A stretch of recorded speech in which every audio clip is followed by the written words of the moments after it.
It's time to wake up with a nice cup of morning roast. Featuring with Fillmore's finest, Monte Hill. The pride of the Excelsior, Joe Butcher Boy Shasky. You're listening to 95.7 The Game, the morning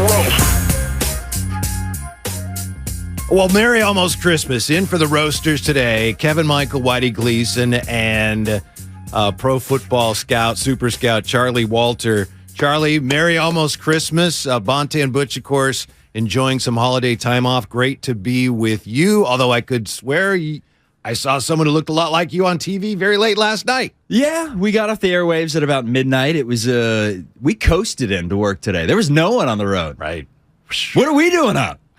Talking some sports, baby. That's right. I just want to start with this because the last time you and I were together on the radio, I think it was like before the football season had even started, and I'll never forget you trying to convince me that, Whitey, this guy Brock Purdy's pretty good. I remember you were trying to tell me, and I was trying to tell you at the time, I shouldn't admit this, but I will. I was trying to tell you, come on, let's not get carried away. Sudfeld's got experience. He's going to be the backup. Why are we even talking about this? So I bow to you, sir, and your superior football acumen. Well played. Appreciate it, because Larry Krueger gets so much credit around this station. His stock has just gone way up there. And me, I'm sitting in the corner like I've had the same take for a long time. Since the days of him battling Nate Sudfeld, I said this guy should have a roster spot. He looks like he could make a difference in the NFL at some point were he to be given the chance. And everyone, you were the only one that took me somewhat serious. Everyone was laughing in my face. Yeah. And here we are. I get a little victory lap because I don't think he's slowing down anytime soon. Enjoy it. The vision, the precision, the moxie, everything, that stuff travels. Yeah. Even more impressive is the next time I followed up with you on that, a week or two later, I remember you said, and we were just texting, you said, I'm kind of off Brock Purdy right now because I think Jimmy's coming back. And you were right about that, too. I'm a wizard. Yeah. I'm like Dumbledore. More Dumbledore than Gandalf? Oh, yeah. Yeah? Oh, yeah. All right. More of a Potter guy than Lord of the Rings. You're a wizard, Harry. So if you're such a wizard, can you tell us here what the hell happened with Carlos Correa? Isn't it amazing, Charlie? People are still dealing with that. I'm hoping it doesn't ruin the Christmases of any Giants fans. We got, of course, the 49ers playing tomorrow. On Christmas Eve, we got the Warriors on Christmas Day, fingers crossed.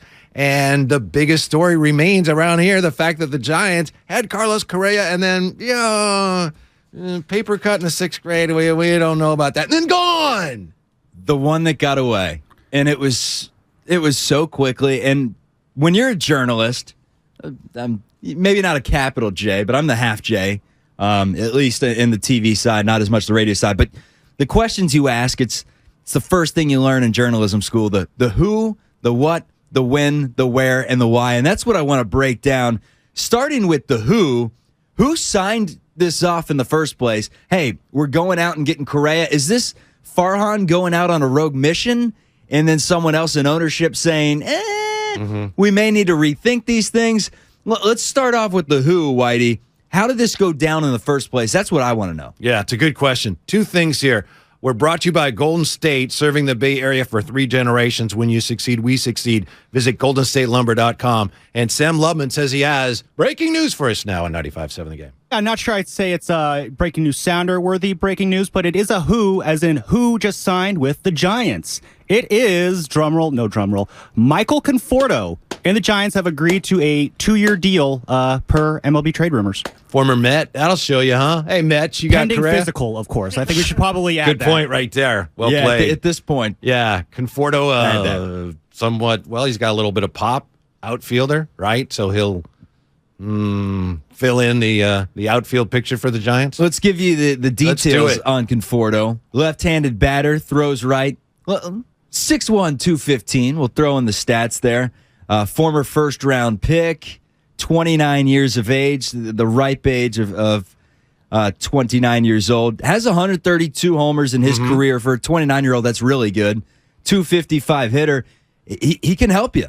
30 home runs, about 30 home runs in his career from 17, 18, and 19 in 3 seasons. So with 27 and 17, 28 home runs in 18, then 33 in 2019, coming off a season where he hit just 232 with 14 home runs in 125 games. So his stock is down right now, but he was an all-star in 17 and had that really good 3-year stretch before the pandemic. So pre-pandemic, Michael Conforto, really good baseball player.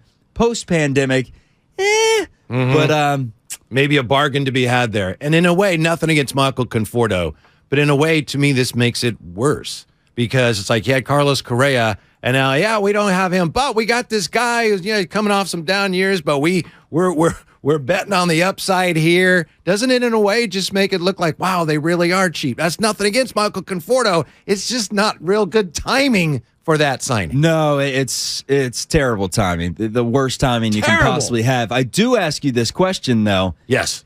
The narrative is switched tremendously on Farhan because it was just a year and a half ago that we're talking 107-win team and everything Farhan touches turns to gold. And these are the types of signs where you say, all right, Farhan knows what he's doing. You had faith in Farhan. He brings in a Michael Conforto, and you expect him to be a star. I mean, even J.D. Davis comes in, and for the first week or two, it's like, hey, Farhan may have pulled a rabbit out of his hat. But right now, with what has transpired with the San Francisco Giants, I don't think many people are positive about the state of this team, about the state of this franchise, whether it's fair or not. That's what's tough about it, because you did just set a franchise record literally, how many months ago? I know. It's incredible where this has and gone now it's so like, quickly. Blow it up. Yeah. Blow it up. Look, And I'm an A's guy, and we used to be the home of the A's, and my dad's uncle used to be the pitching coach for the A's, so I'm an A's guy. So keep that in mind here. When I say this, Giants fans don't want rabbits out of the hat. That's like what the A's do. Oh, you got a rabbit out of the hat, right? Because you don't have a lot of, you have a lot of money coming in, a low payroll. Giants fans want a horse in the barn. So we got a horse, an elephant in Correa, and instead, they're taking the elephant away, and we got another rabbit out of the hat in Conforto. And that's what's so frustrating. By the way, Farhan last night, or maybe it was yesterday, pardon me, according to NBC Sports Bay Area, Farhan had a Zoom call. It was in the afternoon that included players, Gabe Kapler, coaches, and members of the staff. He did the majority of the talking, according to the report, did Farhan. He took responsibility for what happened this week, told players he believes in the group, but many questions were still left unanswered. So we've been waiting for Farhan, for somebody to speak. At least yesterday, Farhan spoke, for what it's worth, to the players. Well, Scott Boras spoke. Yes. He gave at least a little taste into what happened that morning. And here's what we do know.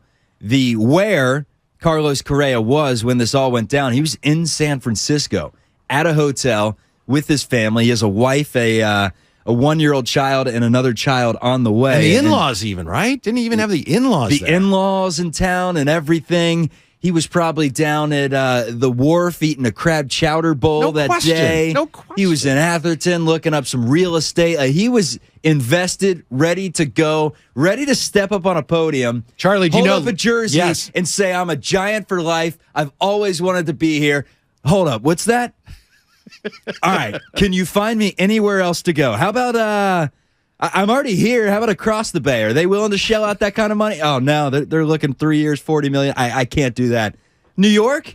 That sounds good. He had to have had significant talks with New York prior in order for him to change his mind that quickly, right? Because that's a big lifestyle change. Hey, Mm-hmm. Yeah. We're do you going know to New that York. he literally was going to get on a cable car, and the Giants had set this up where I believe after the press conference, we're going to push on a cable car with the whole family. Oh, hold on, we're going to have to get back to you.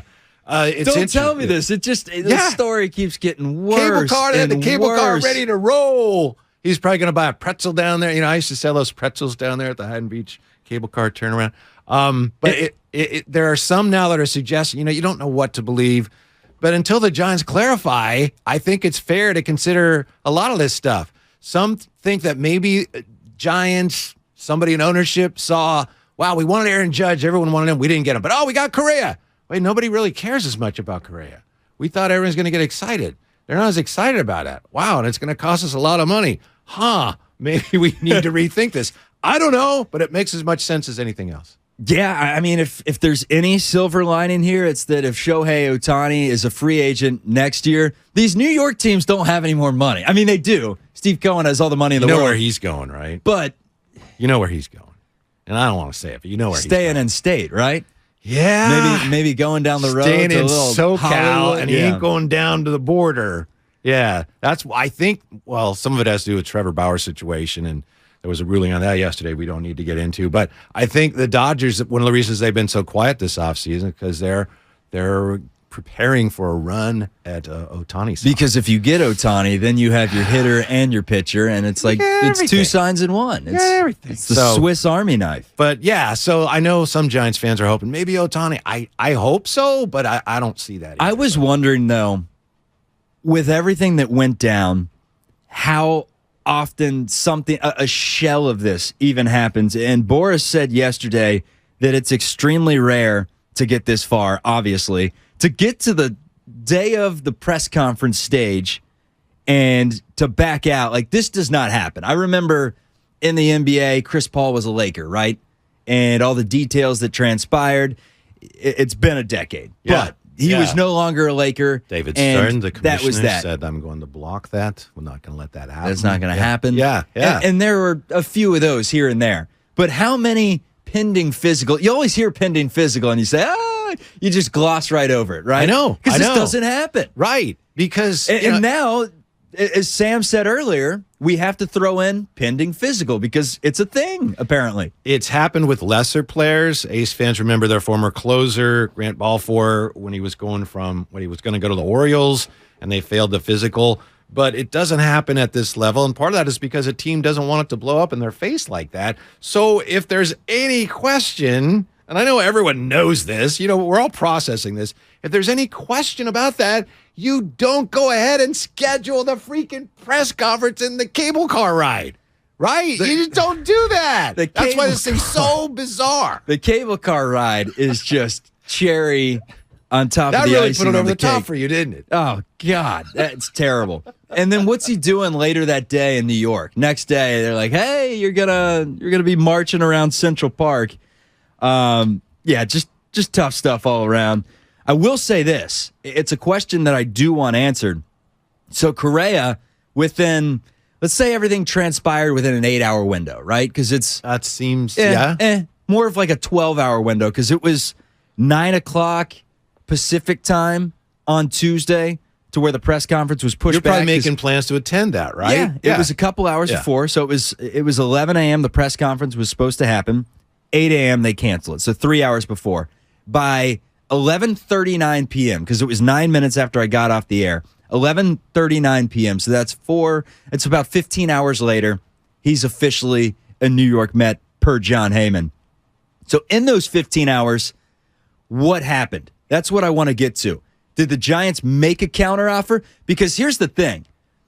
13 years, $350 million, then the 12-year, $315 million deal. Scott Boras basically just left $35 million on the table with no issue at all. Didn't even sleep on it. In one day, he said, you know what? This is the best deal. We're saving $35 million here. So did the Giants counteroffer and say, hey, we're going to give you the same amount of money, but it's only going to be over 8 years? We don't want to invest 13 years. We think it's a little ridiculous. I agree. I don't know why we're handing out 13-year deals ever. A lot of changes in 13 years, especially with the human body. Tell me about it. That's a cheap shot. It's a great question. Based on what we know, that's not what happened. This, of course, is the morning roast. Bonte Butch on vacation. Kevin Michael, Whitey Gleason, Charlie Walter with you today. The Xfinity Mobile text line, 888-957-9570. We have some news today on the Giants. Michael Conforto has agreed to terms. That's what we have to say, right, Sam? He's agreed to terms pending a physical, and we're still trying to figure out what happened with Carlos Correa. Yesterday, Farhan apparently had a Zoom call in the afternoon with players, manager Gabe Kapler, members of the staff. Because, Charlie, based on what Scott Boras is saying, and yeah, that's only one side of it, it's like the Giants said, we want to renegotiate, but they never actually did between the time they told him that and the time that something got done with the Mets. So I would think if you're the Giants, if you really want the guy, I'd be like, you know what, we got an issue here, but I'll tell you what, let's get this done. And it doesn't sound like they brought that sense of urgency to Scott Boras. But again, a lot of this we have to guess at until they fill some of this in for us. So why doesn't Scott Boras ask the Mets to match the deal? Why are they taking the cut?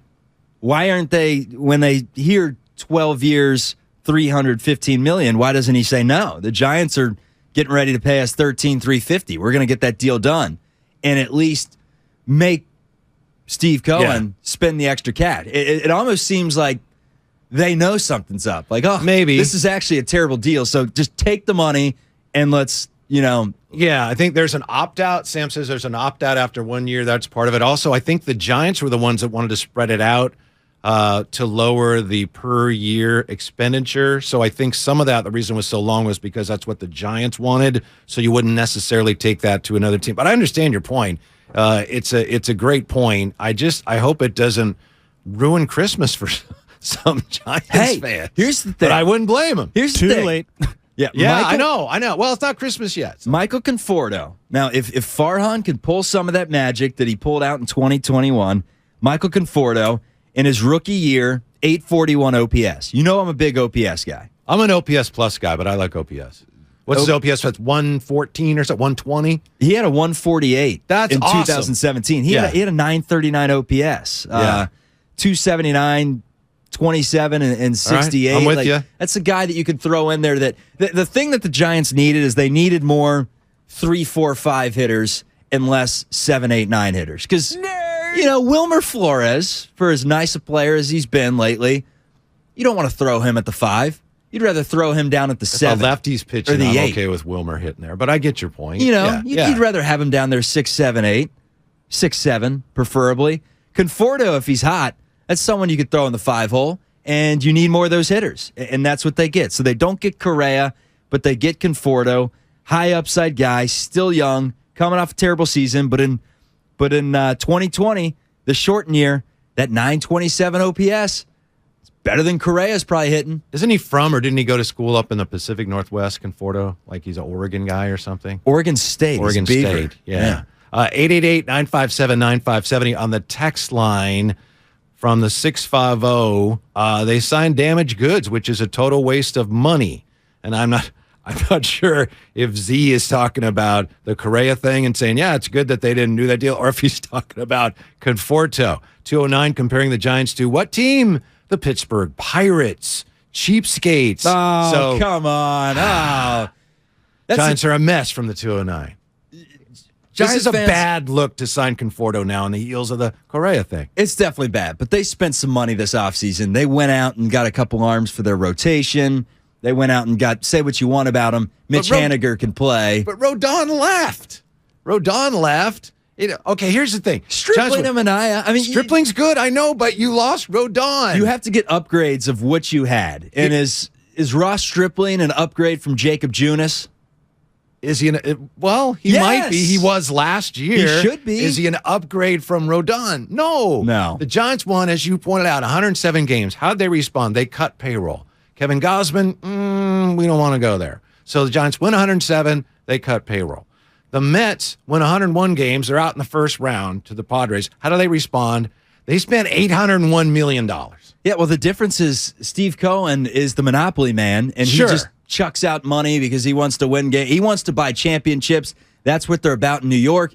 And even though there's all the money in the world in this region, it doesn't seem right now, at least for the baseball teams, that buying championships is in their forte. The guys of that caliber, that's what they cost this year, and the Giants they're squeamish about that. So what happens? You get lapped in your own division. And not only that, you have the Padres who played it that way, and last year worked for them. The Dodgers have had massive success. This year they've been a little quiet. But you also have in your own division the Arizona Diamondbacks who go the other way. They do it the way the Giants were trying to do it, where you develop your own players, and they're ahead of the Giants too. Now, I know record-wise you could say, no, the Giants have 181. But Arizona, I think, is further along. So the Giants are stuck in that middle ground going, yeah, we're going to find some bargains in here. Come on out, man. We have great bargain baseball. No. I'm fine with the bargain baseball as long as they get those crab sandwiches out in center field down to about $6. Get those down to $6. Not happening. Get the Coors Light and the aluminum cans down to $3.50. and then that ballpark will be popping. All but right. that's not happening because they're selling 1 million crab sandwiches a season, and the best they can do is Michael Conforto. Although, I've said it and I'll say it again, if Michael Conforto can get back to what he was just 2 years ago, I mean, we're not talking that long ago, he is a welcomed addition. Do you have a wire to Farhan? Is he like telling you what to say right now or something? He is. I've been out at Farhan. Yeah. Run! What's I coming thought up I on was the a game? Farhan truther. Yeah. What's coming up on the game is brought to you by Fremont Bank. Full service banking, no compromises. More on the brand new Giant Michael Conforto and how much damage could this career crisis really do to the Giant fan base. That's next. It's the Morning Roast. In for Bonta and Butch, it's Whitey and Charlie on 95.7 The Game. 'Tis the season for basketball. Ho, ho, bleepin' ho. Cutter is Poole. Squares up, fires, and hits a three. 39 points for Poole, new career high. And football. 2nd and 21. And down he goes. Bosa, 15 and a half now on the year. On the most wondrous sports station in the Bay Area, 95.7 The Game. When temperatures drop, COVID-19 cases may rise. So if you test positive and are at high risk, act fast. Even if your symptoms feel mild, ask your provider if an authorized oral treatment could be right for you. Visit treatcovid19.com. Sponsored by Pfizer. What's the matter, Kate? I think John is cheating on me. Why? He claims to suddenly have ED, but he used to be an animal. Oh, maybe he has low testosterone, a normal part of aging. Ken had that problem, and at Balanced Medical Solutions, they ran labs and evaluated him for only $99, and he found a solution that revived him completely. Guys, why suffer? Regain your vigor today. Call now, 510-679-3300, or visit balancedmedicalsolutions.com. Life doesn't stop when the economy is uncertain. The market might not care you have a wedding to plan or a kid to put through school. And inflation doesn't know you've got a family to feed. But Bank of America does, and is here to help. With digital tools to help you save and local experts in the Bay Area, you can keep life moving forward the way you need it to. Bank of America. What would you like the power to do? Learn more at BofA.com/San Francisco. Bank of America N.A. member FDIC equal credit opportunity lender. With car prices at an all-time high, Cars for Kids donors are now getting the highest receipts ever. Don't miss out for 2022. Donate your car today at carsforkids.org, and your car can be picked up tomorrow. Shame. With energy bills as high as they are, proper weatherproofing is essential. If you're working with a client to upgrade or build a new home, be sure to visit Golden State. They partner with respected brands such as Owens Corning, James Hardy, and Boral. Great option for a comfortable home with lower energy bills. Start at goldenstatelumber.com. Building better in the Bay Area since 1954. Golden State.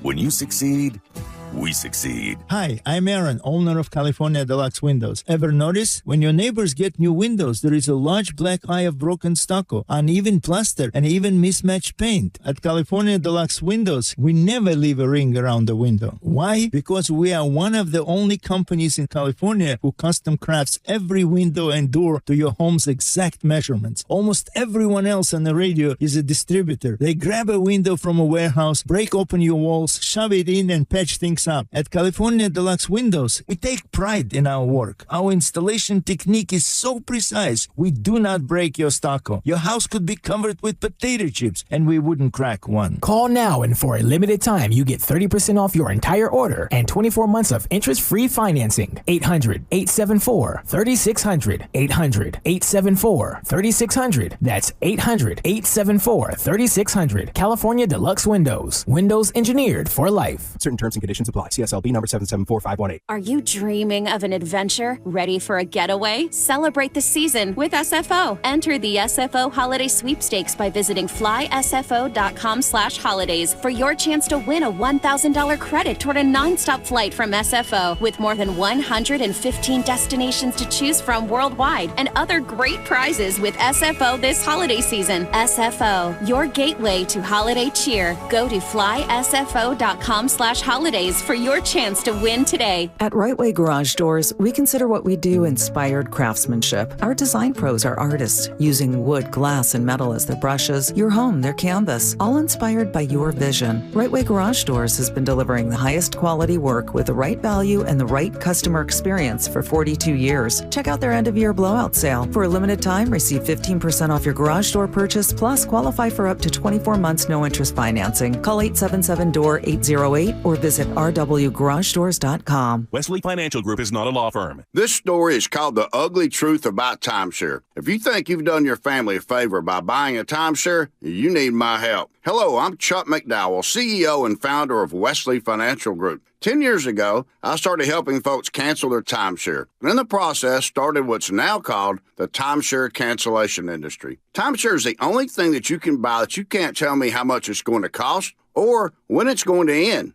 When you buy a timeshare, you give them a blank check to fill out any amount they want for annual maintenance and assessment fees. The crazy thing is, this never ends. Even when you die, your family's now going to be stuck with this burden. Stop the insanity today. Call my office now. If we take you as a client, I guarantee we'll cancel your timeshare or you'll pay nothing. Call for your free information kit. 800-543-3399. That's 800-543-3399. 800-543-3399.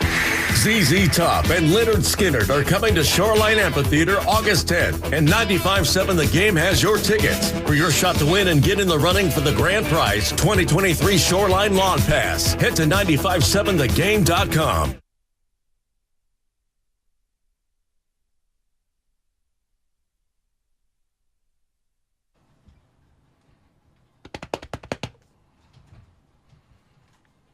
Now, back to the morning roast with Bonte and Shasky. Bonte and Shasky are on vacation, so in for them, Kevin Michael, Whitey Gleason, Charlie Walter. Here's a Christmas song for you, Charlie. Giants fans shout, Giants fans cry, Giants fans pout. I'm telling you why Carlos is not coming to town. But who is coming to town? Apparently, Michael Conforto. And apparently the text line doesn't care at all. Like, yeah, we know who this guy was if he was good. I was just pointing out that he was an all-star, and he is coming off a season 2 years ago with a 927 OPS. And a shortened season, granted. But here's the deal. Yeah. He's coming off a really bad season. So, not a good look where maybe 28, 32 hours after you lose out on Carlos Correa, after you went shopping at Macy's. Here's a great story right here. This is what I compare it to. The other day, I go to Macy's. I'm looking for a suitcase, and I'm walking through the mall. I originally start off at Target, and I see about a $70 suitcase, and I'm like, that's reasonably priced for a big old suitcase. But I'm gonna surprise the lady. I'm gonna go to Macy's, and I'm gonna get something nice. I go get like a Samsonite one. It was on sale. It was originally like $400. They splice it down halfway to $200. I get it. I bring it back. I show her. She's like, why are you buying a $200 suitcase? We don't have money. We don't need that. So I return it. That's basically what the Giants did here. They're bargain hunting right now, and Conforto proves that. By the way, this segment brought to you by Golden State, serving the Bay Area for 3 generations. When you succeed, we succeed. Visit goldenstatelumber.com. You said Michael Conforto was coming off a bad year. Last year, he didn't even play. So you're saying in 2021 he had a bad year? Bad year. 29-year-old Michael Conforto. And this is kind of, I don't know, is this irony? Maybe I'm not using the word correctly. Kind of curious. The Giants have the Correa deal blow up because of a physical. They go out and sign a guy who didn't play last year while recovering from right shoulder surgery that he had in April. So he should be good to go. An all-star in 2017. But as we said... Lots happened since 2017, Whitey. I'll tell you what. A lot has happened since 2017. 2017, Kevin Durant was still on the Warriors, right? So it's been a while.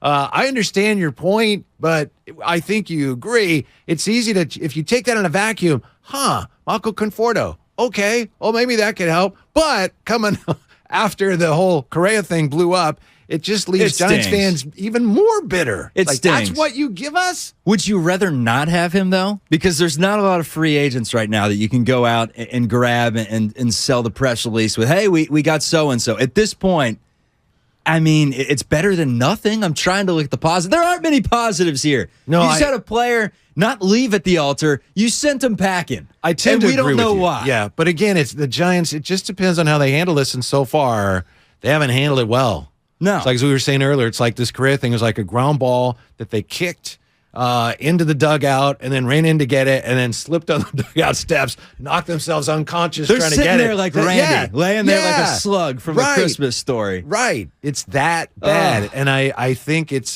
fair to wonder how much damage this can do to the goodwill, the trust between fans and the organization. And it's easy to say that right after an organization makes some decision that's very questionable. A lot of people say, come opening day, everybody will be fine. But I don't. In this case, unless and until the Giants come out and can adequately explain some of the key aspects of this, which you touched on earlier, it's not going to be the same. A lot of fans are going to say, that's it, I'm out. We need to find whoever bugged that Warriors practice before the Draymond Green punch and find out the details. Whoever the fly on the wall was with this, there's someone out there that has more details than we're finding out. And eventually they're going to come to surface. But give me your best guess. Again, this is just a guess. And if you're not comfortable doing that because you're a, journalist, I understand. I said I'm a lowercase J. Here's what I want to know. First of all, when the signing was made, was it a let's go? Was it a fist bump? We're going out, getting steak and lobster, crushing a couple bottles of wine between the entire or was it a hesitant, like, you sure we should be doing this? I think we should. I think we need to for the sake of the fan base. What changed? Did they go into this thing and kind of dip their toes into the water and step out and say it's a little cold, but someone pushed them in, whether it was Farhan or whether it was just public peer pressure of we have to do this? It just doesn't make any sense. Doesn't make any sense. I know. Like that morning, he was going to ride around on a cable car. And I shouldn't have brought up the cable car, but it's true. Yeah, I know you're having a hard time with that. It just adds to the story. Yeah. It does. Mm-hmm. The fact that I can put the vision right now of Correa riding down Geary or whatever street we're talking about on the cable car. Hey, everyone, for photo shoots. San Francisco! Yeah, San Francisco. I've wanted to be here my whole life. Yeah. Crab chowder is fantastic. I love the wharf. Yeah, well, in the absence of an explanation, we can only assume based on what we know, and everything that seems reasonable to assume happened at this point looks terrible. Terrible. How long was he in town for? That's what I want to know. Because originally, when I heard the naive in me thought when I heard that his press conference was delayed, I'm like, oh, well, it's just winter storms everywhere. There are storms in Texas. There are definitely storms in Minnesota, if that's where his house is. It's a storm. He didn't make it in. And then I get on Twitter and everyone's saying, no, it has nothing to do with storms. There is a storm a-brewing, but it's not a winter storm. It's one that's going to get a little ugly. Well, there are just so many details that don't check out here. I appreciate the fact that you're trying to get us to see the upside of the Conforto deal. We'll get back to that in just a moment. But first, it's time for Kerr's Corner on 95.7 The Game. It's time for Kerr's Corner, presented by Xfinity. Supercharge your home with supersonic Wi-Fi. Unbeatable internet, only from Xfinity. Here's Bonte Hill. We're in kind of in the depths right now, where you got injuries, you got sickness, you just, tough schedule. It's all coming at the same time. And this is, generally something that every team goes through, or most of the teams in the league. You just sort of hit that, the low point, and you got to dig your way out.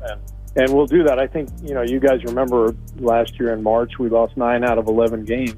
And a few months later, we were celebrating the championship. So we know how to dig our way out. We know that navigating an 82-game schedule it's a process. It really is a long haul, and you just have to keep working and keep plugging away, and we'll turn it around.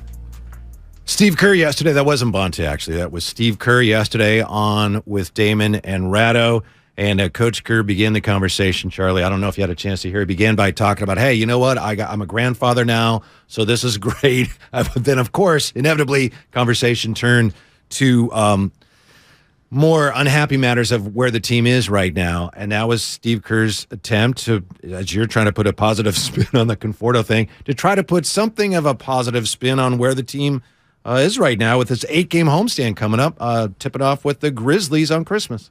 I think the positive was proved 6 months ago, 7-8 months ago, with the Warriors playoff run when we wondered last year, can this team that has all these stars that haven't played together the entire year, because I think it was one game before the Nuggets series that all these talented players for the Warriors had played together, and they rolled the ball out there in the playoffs. You're right. It's like they never missed a beat. Yeah. So that is the hope that we're holding on to. However, at some point, you got to start talking about the playoffs. The playoffs. I mean, I know it's early in the season. We're not at Christmas yet. Playoffs? But I've sat here since November when the sky was falling, and I've said there's no need to push the panic button until Christmas. If we're talking reeling at Christmas and leading into the new year, then something needs to happen, because at some point this team does need to make a push. We're 30 games in. We're nearing the halfway mark as we enter the new year. And at the halfway mark, the Warriors right now are sitting at the 11 seed, a game and a half outside of even the play-in tournament. And you get to even the play-in tournament, I think your chances of winning an NBA title significantly go down, even if you are the Warriors. Here's the problem with the scenario you laid out, and you're right. That did happen last year. I remember, all the worries about the Warriors heading into the postseason, and then it was like that old cliche, well, they can't flip a switch, and they did. It's like, whoosh, they took off. Everyone was healthy? Yeah, Boom. yeah. But even going back to earlier this year when everyone was relatively healthy before Wiggins got hurt and before Steph popped out his shoulder, I know Clay has struggled, but they weren't playing well even then. They were at home. They were at home. Yeah, for the most part. They've but been overall, playing well at home all year. If they could find out a way to just get to 500 on the road moving forward, they'd probably be a decent basketball team. Yes, and they're nowhere near that to this point. They've been nowhere near a 500 team on the road. No, so the splits are as such. Warriors 12-2 at home this season. That's pretty good. And that's very good. And on the road, very bad. 3-16. Yeah. I believe that's the worst. Last time I checked, it was the worst road record in the NBA. Yes, it is. I think Orlando was up there with them, but yeah. The Rockets have won 3 games, but they've played 3 less on the road. There you go. My question becomes, where are they staying at on the road? They, if it's the Hyatt, they may want to rethink to a Marriott or something, because something's going awry on the road. That's Kerr's Corner for now. Coming up next year, what's coming up on the game, by the way, sponsored by Boxer & Gerson, Northern California's premier workers' compensation law firm, helping injured workers get their lives back for more than 40 years. We'll see if Charlie, and bless him, we'll see if Charlie can talk us into getting even a little bit semi-enthused about the Conforto signing. You up for that, Charlie? Sure. Why not? It's the holiday season. Let's be merry. That's next on the Morning Roast, 95.7 The Game. It's the most wonderful time of the year on 95.7 The Game. Oy, oy, oy! It's the most wonderful time of the year. We're having a holly jolly time here on the Bay Area Sports Station. Yay! Wait a second. Ray, you can't open your Christmas gifts early. Oh, bite me. The Bay Area Sports Station, 95.7 The Game. Ho, ho, ho, ho, ho, ho. Norman, we need to pause this surgery. What, doctor? Well, we need to hurry to the Xfinity Hello 2023 sale. New Xfinity customers can get 75 megabit internet for just $19.99 a month for 12 months with a 1-year contract. Plus, when you add 2 lines of Xfinity Mobile, you get $500 back for a limited time. Drop everything. Get to the Xfinity Hello 2023 sale now through January 10th. Go to Xfinity.com/Hello2023 to learn more. Restrictions apply. Internet offer requires paperless billing and autopay with stored bank account. Equipment, taxes, and fees extra. After term, regular rates apply. Xfinity Internet required for Xfinity Mobile. Uncle, Kate's gonna leave me, and I need your advice. What's the problem, John? She thinks I'm cheating on her, but I'm not. It's just that I have ED now, and I don't know why. Don't worry. The same thing happened to me. All men lose testosterone with age, and this can cause ED. I went to Balanced Medical Solutions, and they helped me rebalance my hormones. Now your aunt is happy again, and I lost weight, too. Thank you. I'm gonna call them today. Guys, stop suffering. Call Balanced Medical Solutions now at 510-679-3300 or visit balancedmedicalsolutions.com. Christmas time is here, and so are all the greatest deals on power tools at Fasteners Inc. Tool Outlet. Enjoy 12 days of deals on all your favorite brands starting December 12th. Grab free batteries with tons of Makita products and more of this year's greatest deals. Save $100 on a Makita 18-volt rear handle circular saw and take home 2 free batteries to top it off. Stop by Fasteners Inc. at 2897 Monterey Road, December 12th through the 24th, or shop online at fastenersinc.net.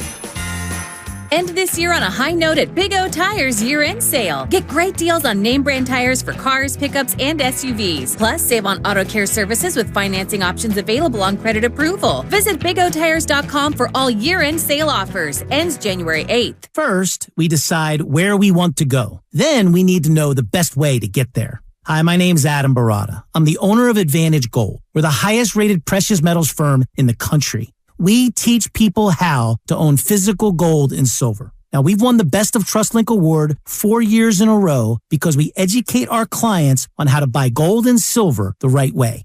We don't pay celebrity spokespeople millions of dollars. We'd rather pass that value on to you.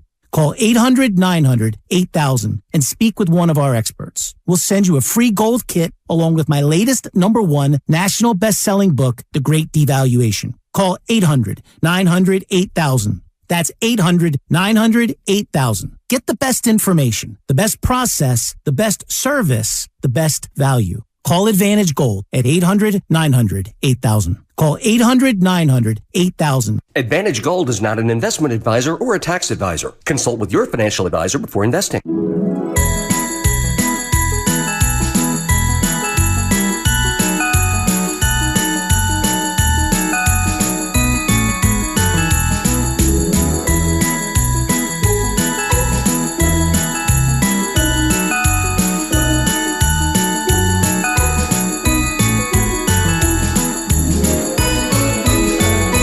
From all your friends at Dolan's, have a safe and happy holiday season. We're on a journey to make healthcare more accessible and more equitable, to treat the most complex diseases and offer hope where often there is little, to provide better care to more people across the Bay Area. We are more than a hospital, more than a university, beyond science and technology. We are the people of UCSF. UCSF Health, redefining possible. How do holiday grill masters take food from good to Wow. Kingsford 100% hardwood pellets? Made in the USA with North American ingredients and 100% natural hardwood blend, Kingsford wood pellets can be used on any pellet grill and add delicious, smoky wood flavor to any holiday meal. So look for Kingsford 100% hardwood pellets. Because with Kingsford, the holidays just taste better. Find at HomeDepot.com. Get in zone, AutoZone. Welcome to AutoZone. What are you working on today? Starting trouble. No one likes that. We'll get you set up for some stronger starts. You might just need a fresh charge, and we'll take care of that free of charge. But if it is time for a new battery, we've got replacement batteries that'll fit your needs, starting at just $79.99. You can learn more about our battery selection at AutoZone.com. That's what makes us America's #1 battery destination. Get in zone, AutoZone. Claim based on data from the NPD Group 2021. Join us at Odyssey as we all do our one thing, together millions of things for our planet. Avoid giving useless knickknacks this holiday season and look for durable items that will last for years. When we each share our one thing, it becomes a million things for our planet. What's your one thing? Last chance for the Steelers. Bradshaw trying to get away. And his pass is broken up by Tatum. Tipped off. Franco Harris has it. And he's over. What? Franco Harris had the ball on the deflection. 5 seconds to go. He grabbed it with 5 seconds to go and scored. Let's watch this again. 1,000,000 to 1 odds on this one. Ricochet out there off of Jack Tatum and into the Man of the Year, Franco Harris's hands. Here's the miracle of all miracles. Now, back to the morning roast with Bonte and Shasky. No Bonte, no Shasky today. Kevin Michael, Whitey Gleason, and Charlie Walter in on 95.7 The Game. Yeah, 50 years ago today, the Immaculate Reception. And I know it's still not funny. It's never going to be funny to Raider fans. The reason I was chuckling, Charlie, just listening to that was Kurt Gowdy on the call. And back then, announcers were so understated. Can you imagine if something like that happened today? I mean, there's Kurt Gowdy going, and there it is. It's the miracle of all miracles. I could barely hear the call. Nowadays, imagine Gus Johnson on the call. Yeah. Touchdown! Yes, exactly. I mean, it's way better now. I'm not saying those. It's just funny. Even back then, like if you see film from the 1960 whatever World Series and the Cardinals win, and they go out, they kind of jump around and go, "Hey, yeah, we won the World Series." Cronkite coming out there, and that's the way it is. It was just a different style. Of broadcast. And the Cardinals have won the World Series; they're the world champions. So that was And then tomorrow, of course, one day after the 50th anniversary, we got the Steelers and the Raiders again, but sadly no Franco, whom we lost this week. Yeah, number 32 will be retired in that game. We still haven't really seen a play like that. We've seen a lot of great tip drill plays over the years, but we've never seen, that was the ultimate boing, off the pads, ricocheted about 10 yards. You don't see that often. Yeah. Even all these years later, can't really point to a play that was similar to that one. It really was a miracle. We had some bizarre finishes and plays just last weekend, but no particular play like that, which, of course, led to a rule change because the whole question at the time was, did it bounce off of the defender, Tatum, or did it bounce off of, I think it was Frenchie Fuqua, because it can't go offensive player to offensive player. Did Franco Harris even catch the ball cleanly? Terry Bradshaw just came out last week and said, yes, I'm convinced the whole thing was clean. I don't know, but it was one of those things that just used to seem to happen to the Raiders during that period.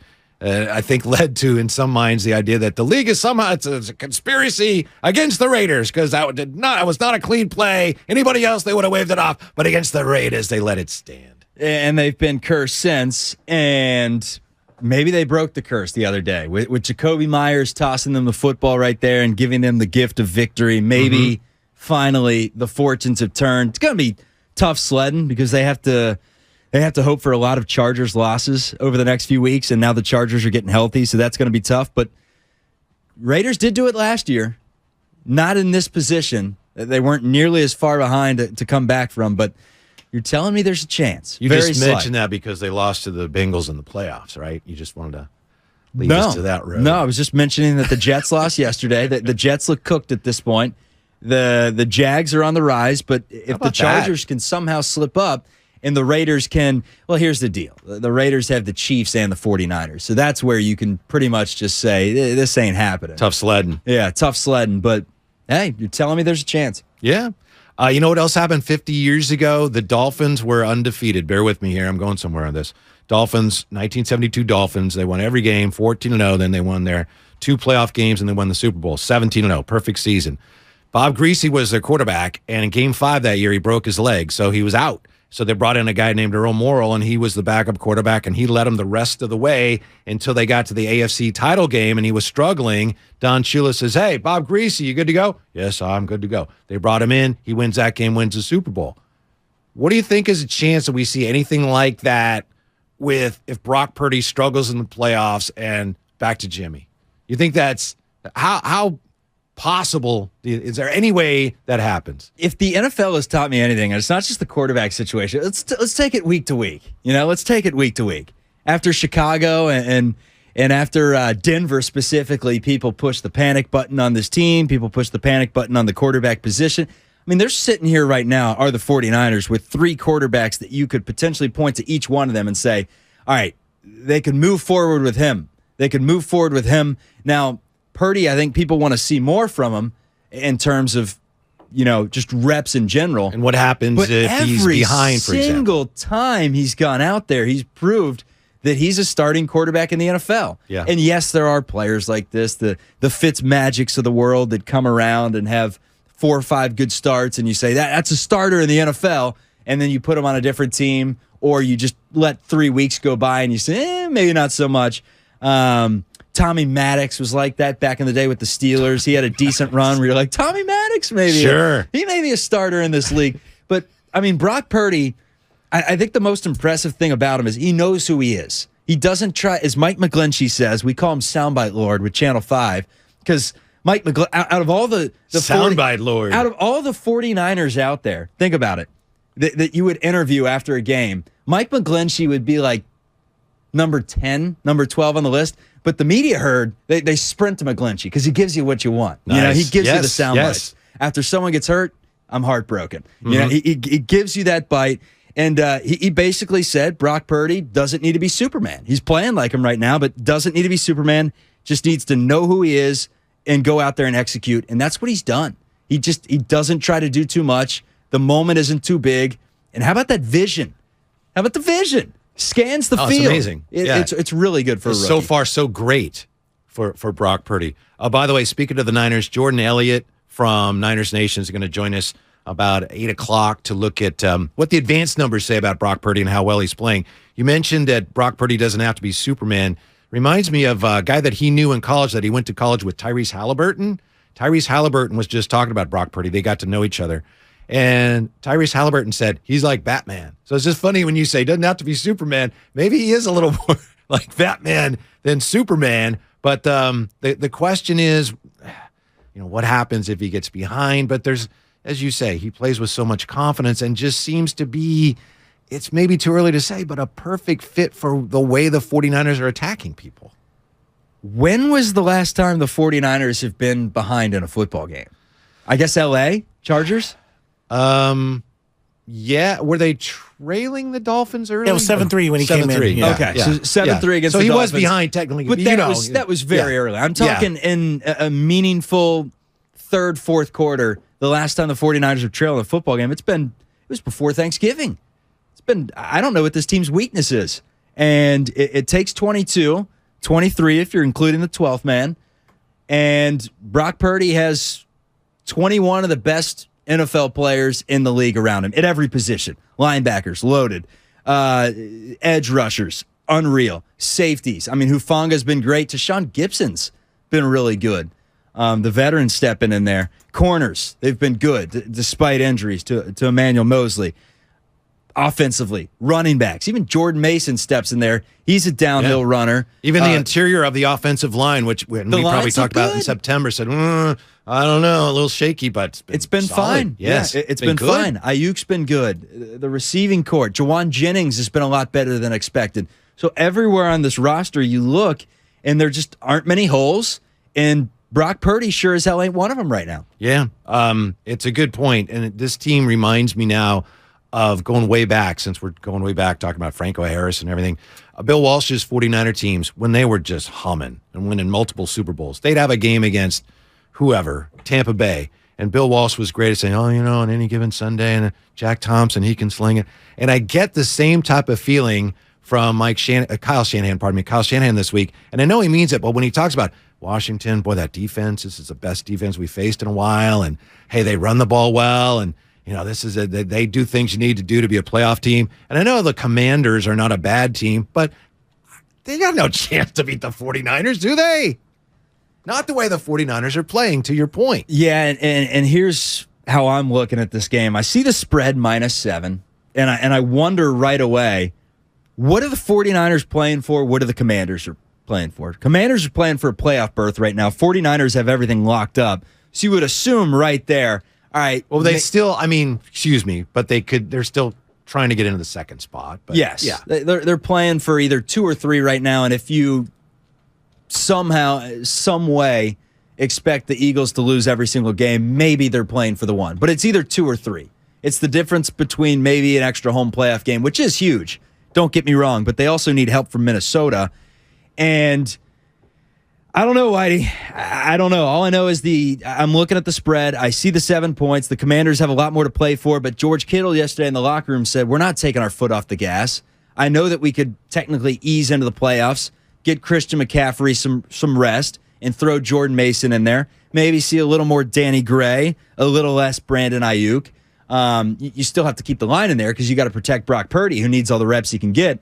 But it sounds like the 49ers are looking to go into the playoffs humming. Take down the Commanders, cover that 7, beat them pretty good, and then do the same to the Raiders and the Cardinals and just go into the postseason with a 9-game winning streak. Mm-hmm. Charlie does this thing, and I love working with Charlie. where he'll be in the middle of something like he just was, and he'll say something about like the 49er winning streak, and he'll start to smile, and I'm thinking, there's something in that that's funny that I don't know about, and only Charlie knows.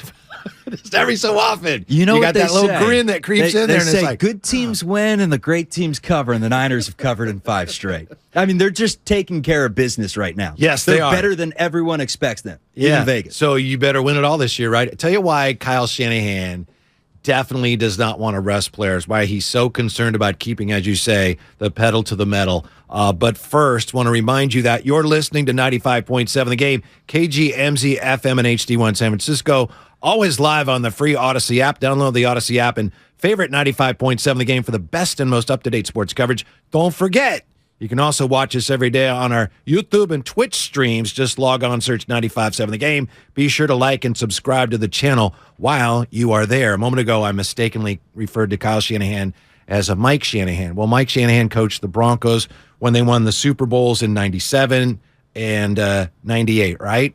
And, of course, Kyle was a big fan and everything there. Well, 1996, the Broncos were 13-3, and they rested guys down the stretch. And Kyle talked about that this week and what an impact it had on him. So that's what the Broncos did in 96. 13-3. First round, they played Jacksonville, and I think the Jags were in their second year of existence. Final score was Jacksonville and Mark Brunell 30, Denver 27. And then after that, Denver won the next 2 Super Bowls. So you could argue, wow, they could have won 3 straight Super Bowls. Why didn't they? Well, in the minds of Kyle Shanahan, because his dad rested his players down the stretch, they were too rusty in that first game. So he definitely wants to avoid anything remotely resembling that with this 49er team. I love the segue there. First of all, I think you threw out Mike Shanahan on purpose so we can weave in that story. You called Kyle Mike on purpose. You just admit it there. But most teams go into the playoffs that end up winning a Super Bowl, that they go in on somewhat of a streak, whether it's 5-6, 5-7. No one limps into the playoffs, then puts it together, figures it out, and wins a championship. That just doesn't happen. You want to go in playing your best football. And quite frankly, the 49ers with the Commanders, the Raiders, and the Cardinals, it's 3 games on the schedule. They should win. They should be coming in potentially either 8 of 9 or 9 straight wins. And if that's the case, 9 straight wins, let's say you potentially do catch the Vikings and get that 2 seed, you're cooking with Crisco. Are the Vikings frauds? It's interesting. Online, Cowboy fans and Viking fans have a debate going about, you're a fraud. No, you're a bigger fraud. Frauds. Really? It's the pot calling the kettle black. Yeah. I think they're both. Your team's fraud. No, your team's They're big both fraud, in that same tier. I think I may be able to lump the Dolphins in there as well. Ooh. The 3 teams that are solid, they may be able to sneak one out. There's 5 or 6 serious contenders right now, in my opinion. I think, and we could get the sit fraud here, squad out. We could sit here and shake on it right now, and I just about guarantee you that when February rolls around and we're working again 3 months down the road, because it seems like it's a semesterly thing. You know?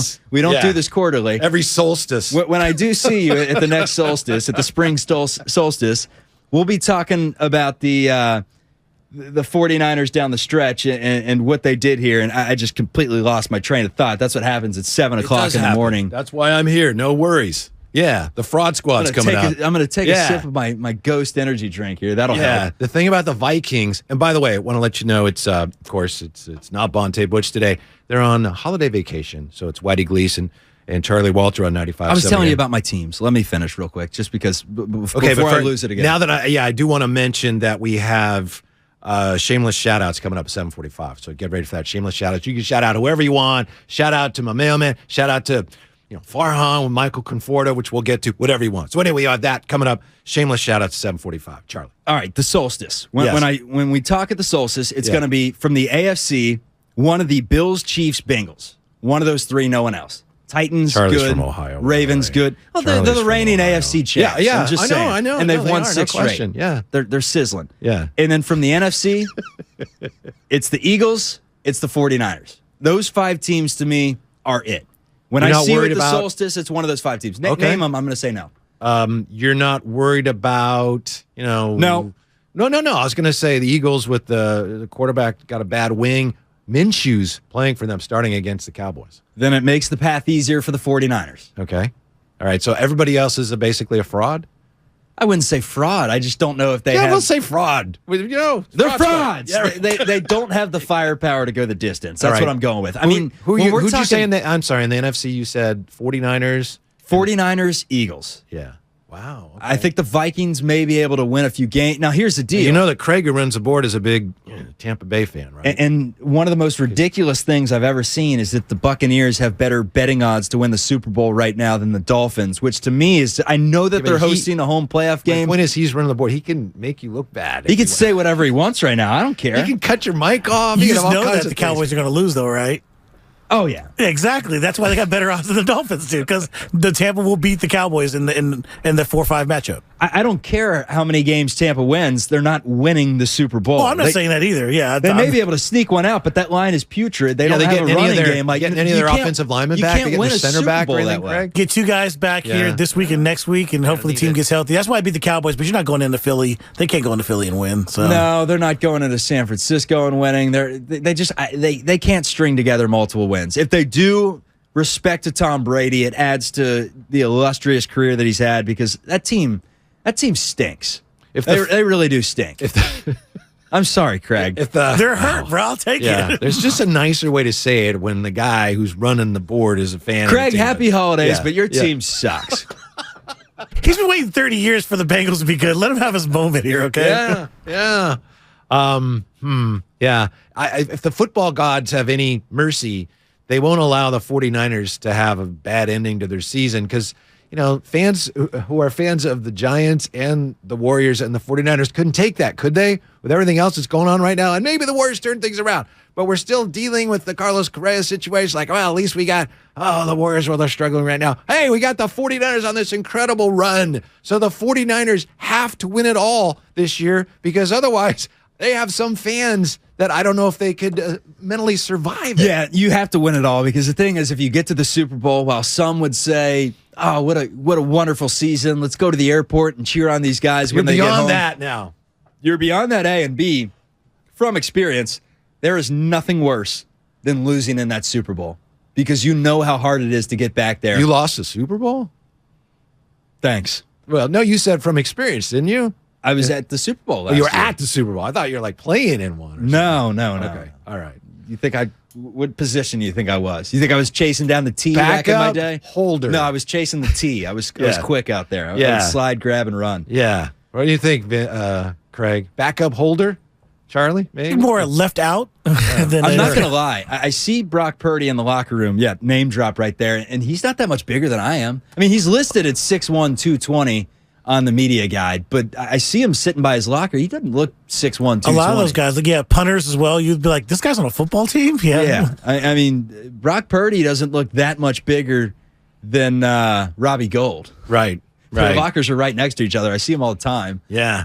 He's not the most physically imposing, but he's got a little better vision than T-Boy over here had. I think it's fair at this point to say that this is the best 49er team that Kyle Shanahan's had, right? 2019, they were great. By their own admission, things kind of fell into place for them, and there's nothing wrong with that. But right now, as you said, stem to stern, if you will, it's hard to find a weakness. If you really were tried to be objective, you'd have to say, well, that quarterback, but yeah, in theory, you think about it, intellectually, he should be a weak spot. But if you watch him play, it's like, no, so far anyway, he definitely isn't. You have to get deep into the weeds and real nitpicky to find any problems with this team since really the month of November, since that day before Halloween game against the Rams. They've been fantastic with the big win streak going on right now. It's how many wins in a row? We at 7 wins in a row? We are at 7 wins in a row. I mean, the Niners have won 7 straight right now. The one thing that we can nitpick, however, you beat the Seahawks. Seahawks kind of stink, despite the record that's average. They stink. Buccaneers, don't get me started on the Buccaneers. You already can't declared run the them ball. frauds, Their line and they is horrible. stink, and you win suck, games. and, yeah. You win games in December in the trenches, and the Buccaneers stink in the trenches, at least offensively. You beat the Dolphins. I think the Dolphins are pretty good, and that was a great win right there, especially having to improvise with Purdy coming in. You beat the Saints. However, if you watch the entire Saints game, you know that you got some breaks there. Some fumbles went your way. A fumble at the 1 yard line. What are you saying? I'm just saying, if you really want to get nitpicky with it, who have the 49ers beaten aside from the Dolphins in the last 2 months? Whomever they've played. And that's all that you can do at this point in the NFL, because that's everyone's gripe with the Eagles, right? It's like, well, who have the Eagles really beaten? Everyone on their schedule. Yeah. Sure, they haven't played Kansas City. Sure, they haven't played Buffalo yet, I don't believe. But they've beaten everyone that's been on their schedule, including the 3 NFC East teams that are somehow predicted to make the playoffs right now. All right, here's what's coming up on the game. It's sponsored by Fremont Bank, full-service banking, no compromises, and calhope.org, and the Department of Healthcare Services. We got to get back into the Giants' big signing today, and Charlie's going to help us hold our hand through this. Carlos Correa, go on. But the Giants signed a guy who didn't play last year, in Michael Conforto. Tough times to be a Giants fan. Charlie says, you know what? It's not as bad as you might think. So we'll see if Charlie can cheer us up on this holiday. It's the morning roast. Whitey and Charlie in for Bonte and Butch on 95.7 The Game. 'Tis the season for basketball. Ho, ho, bleepin' ho. Cutter is Poole. Squares up, fires, and hits a three. 39 points for Poole. New career high. And football. 2nd and 21. And down he goes. Bosa. 15 and a half now on the year. On the most wondrous sports station in the Bay Area. 95.7 The Game. Life is uncertain. It's okay to feel stressed, anxious, worried, or frustrated. CalHope can help. Access CalHope's free and secure mental health resources. Call 833-317-4673 or live chat at calhope.org. And now, your Live Nation lineup. The Roots at the Masonic December 29th. Baby, don't worry, you know that you got me. If you were worried about me. Nimesh Patel at the Masonic January 21st. Sarah Silverman at the Masonic February 25th. And Margaret Show at Palace of Fine Arts June 2nd. That was your Live Nation lineup. For tickets and info, hit up livenation.com. It's go time, California. The year-end sell-a-thon is going on now. Inventory is here now and moving fast, so it's go time. Now get 1.9% APR for 60 months plus 1,000 retail bonus cash on a 2022 Ford F-150 and Explorer. Go to the year-end sell-a-thon at your California Ford dealer today. Now during the year-end sell-a-thon, get low leases on select 2022 and 2023 Ford vehicles. It's go time, only at your California Ford dealer. Hurry in now, it all ends January 3rd. Now get a 2022 Ford F-150 or 2022 Ford Explorer with 1.9% APR for 60 months plus 1,000 retail bonus cash. Not all buyers will qualify for Ford Credit Financing. 1.9% APR financing for 60 months at $17.48 per month per $1,000 finance regardless of down payment. Bonus cash includes 1,000 retail bonus cash. Residency restrictions apply. For all offers, take new retail delivery from an authorized Ford dealer stock by 1/3/2023. See dealer for qualifications and complete details. Does your heart long to wander? To encounter colorful creatures from the deep blue sea? And amazing animals from the Amazon and beyond? Feed your wild heart. Travel the world right here in San Francisco. Make your reservation to the California Academy of Sciences at calacademy.org. Explore Wanderwoods, our new outdoor playscape, now open.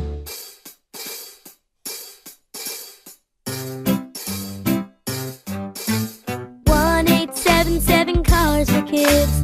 K-A-R-S, Cars for Kids. 1-877 Cars for Kids. Donate your car today. 1-877 Cars for Kids. K-A-R-S, Cars for Kids. 1-877 Cars for Kids. Donate your car today. Donate your car today at carsforkids.org. That's cars with a K. Your car, running or not, can be picked up as soon as the next day. You'll get a maximum 2022 tax deduction and a vacation voucher. 1-877 Cars for Kids. K-A-R-S, Cars for Kids. 1-877 Cars for Kids. Donate your car today. Hurry! It's your last chance to donate for 2022. No one knows where this market will go. Things could change tomorrow, next week, or next month. At Merrill, we've been here before, and history shows this is the time to stay focused on your future. Because through every market, the bull will always have your back. Find an advisor in the Bay Area at ml.com/bullish. Merrill, a Bank of America company. What would you like the power to do? Investing involves risk. Merrill Lynch, Pierce, Fenner & Smith Incorporated, registered broker-dealer, registered investment advisor. Member SIPC, a wholly owned subsidiary of Bank of America Corp. If you own a business, this has been a bumpy ride. From pandemic to inflation, I'm sure you could use a break. If your business has 5 or more employees and survived COVID, you might be eligible to receive a payroll tax refund of up to $26,000 per employee. The challenge is getting your hands on it. Hi, I'm Howard Mackler, and that's why I founded GetRefunds.com to cut through the red tape and get you the money. The team of tax attorneys we have put together are highly trained in this little-known payroll tax refund program. We do all the work, charge not a dime up front, and simply share a percentage of the cash that we get for you. Businesses of all types can qualify, including those that took PPP, nonprofits, and even those that had increases in sales. We have helped return over $1 billion to businesses, and we can help you too. Just go to getrefunds.com/sports, click on Qualify Me, and answer a few questions. This payroll tax refund is only available for a limited period of time. Don't lose out on up to $26,000 per employee. Go to getrefunds.com/sports. That's getrefunds.com/sports. I wanted to know why some people who get COVID-19 get it so bad. I found out it may be because they have a high risk factor, such as heart disease, diabetes, being overweight, smoking, and asthma. Even if symptoms feel mild, these factors can increase your risk of COVID-19 turning severe. So if you're at high risk and test positive, there are things you can do, like asking your healthcare provider if an authorized oral treatment is right for you.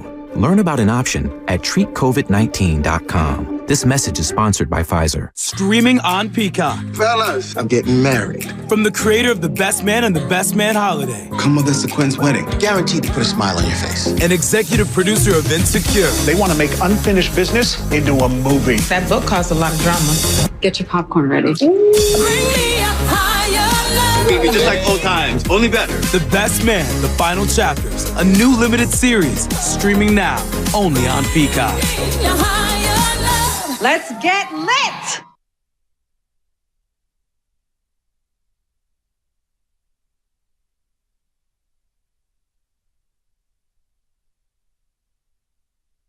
Now, back to the morning roast with Bonte and Shasky.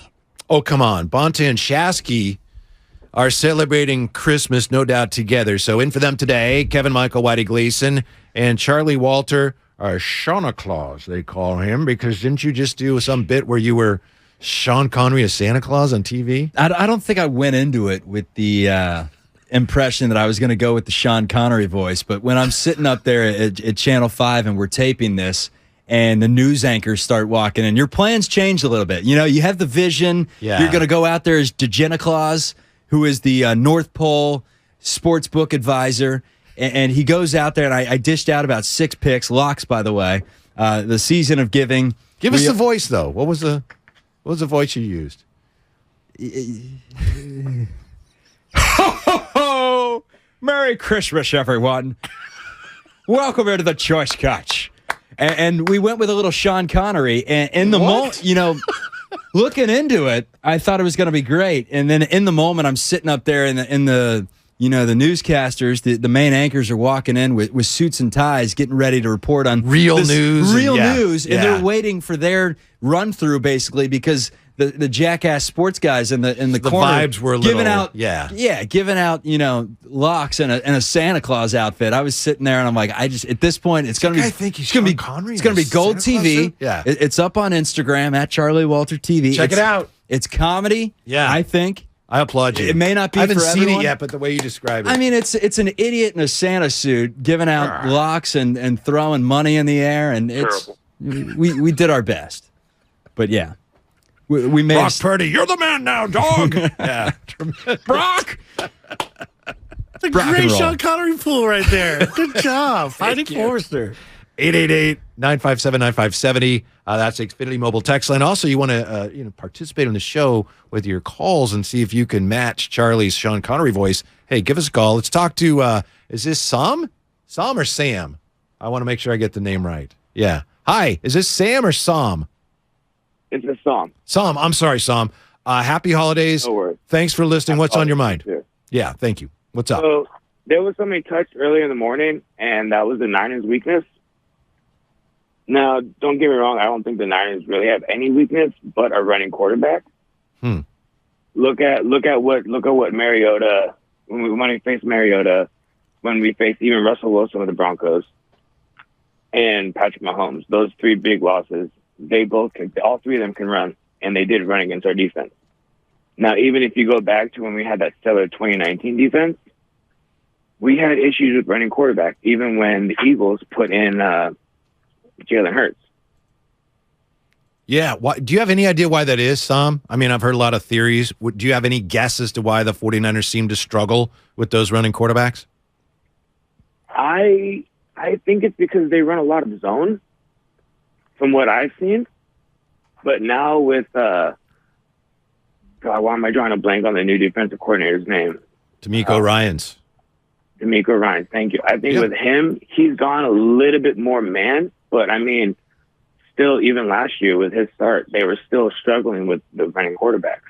Gotcha. Thank you, Sam, and thanks for hanging on. That's a great point, obviously, if you're maybe talking about playing the Eagles at some point. Yeah, I had actually thought about that because Mariota really was the last quarterback aside from Patrick Mahomes to dice up the 49ers and one of the only quarterbacks this year to do so because the defense has been so damn good. Now, he lumped in Russell Wilson.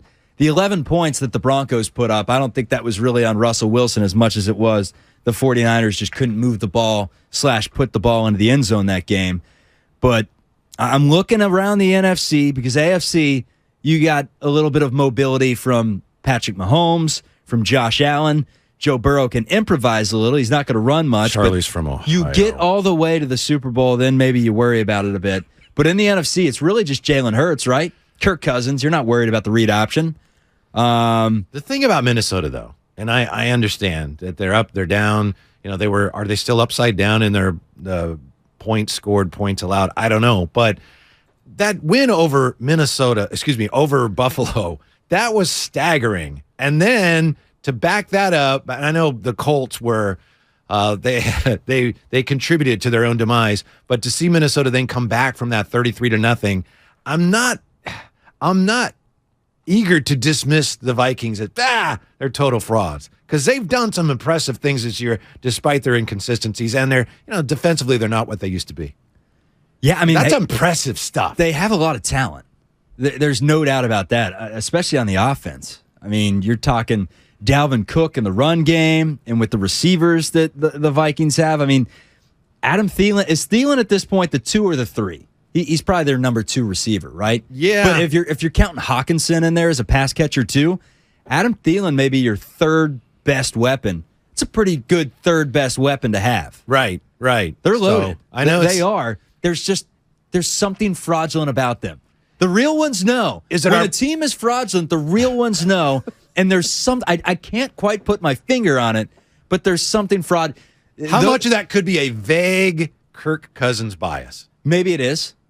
It's like with the we were talking about the San Francisco Giants in 2021. They win the 107 games, but no one will give Farhan the flowers because no one thought they were serious. Vikings have the record to be considered a Super Bowl favorite, but they're not. There's 6-7 teams ahead of them right now, and it's because I think everyone just kind of knows there's something fraudulent there. More on the 49ers coming up top of the hour. Jordan Elliott from Niners Nation is going to join us. Shameless shout-outs coming up at 7:45. So get ready to check in here at 888-957-9570 with your shameless shout-out for whomever you want to shout out, Charlie, for whatever reason. I love how you just said you're impressed with the Vikings after going down 33 by the Colts. That alone right there is why they're fraudulent. You Really? go down 33 to the Colts? And then to come Jeff Saturday's back. Colts? I don't care. It's Jeff Saturday's Colts, and you were down 33 points. Right. The comeback, great. Yeah. Indy clearly took their foot off the gas somewhat, ran out of some steam. So clearly to me, you have a Viking / Kirk Cousins bias because that's it. That's the test case. They were down 33-0. They won the game. Greatest comeback ever. What does that mean? They were behind 33-0. They suck. Well, the Colts stink. I know. Yeah. I'll give them the flowers. Congrats, Minnesota. We'll see. We'll see. I am under the impression right now, based off my analysis of the game and listening to the analysts out there talk about the Minnesota Vikings, which is not much at all. But just from watching them this season, there's something missing. I don't know what it is, and I think I do. I think it's you're right. It is the preconceived bias that Kirk Cousins can't win the big game. That's probably what it is. You're right. Well, we'll see. I mean, they used to say that about like Phil Mickelson. Oh, he can't win a major. And you know who else they did. used to say that about? He won like 6 or whatever. They used to say that about Phil Rivers. He never won the big game. They used to say that about quite a few people in the NFL that could never win that big game. So we'll see. Yeah. James Richard Garoppolo. People have said that about him. I don't know if he's going to get a chance this year. All right. So, yeah. Jordan Elliott, Niners Nation. Jimmy G, Jets next year? Makes sense.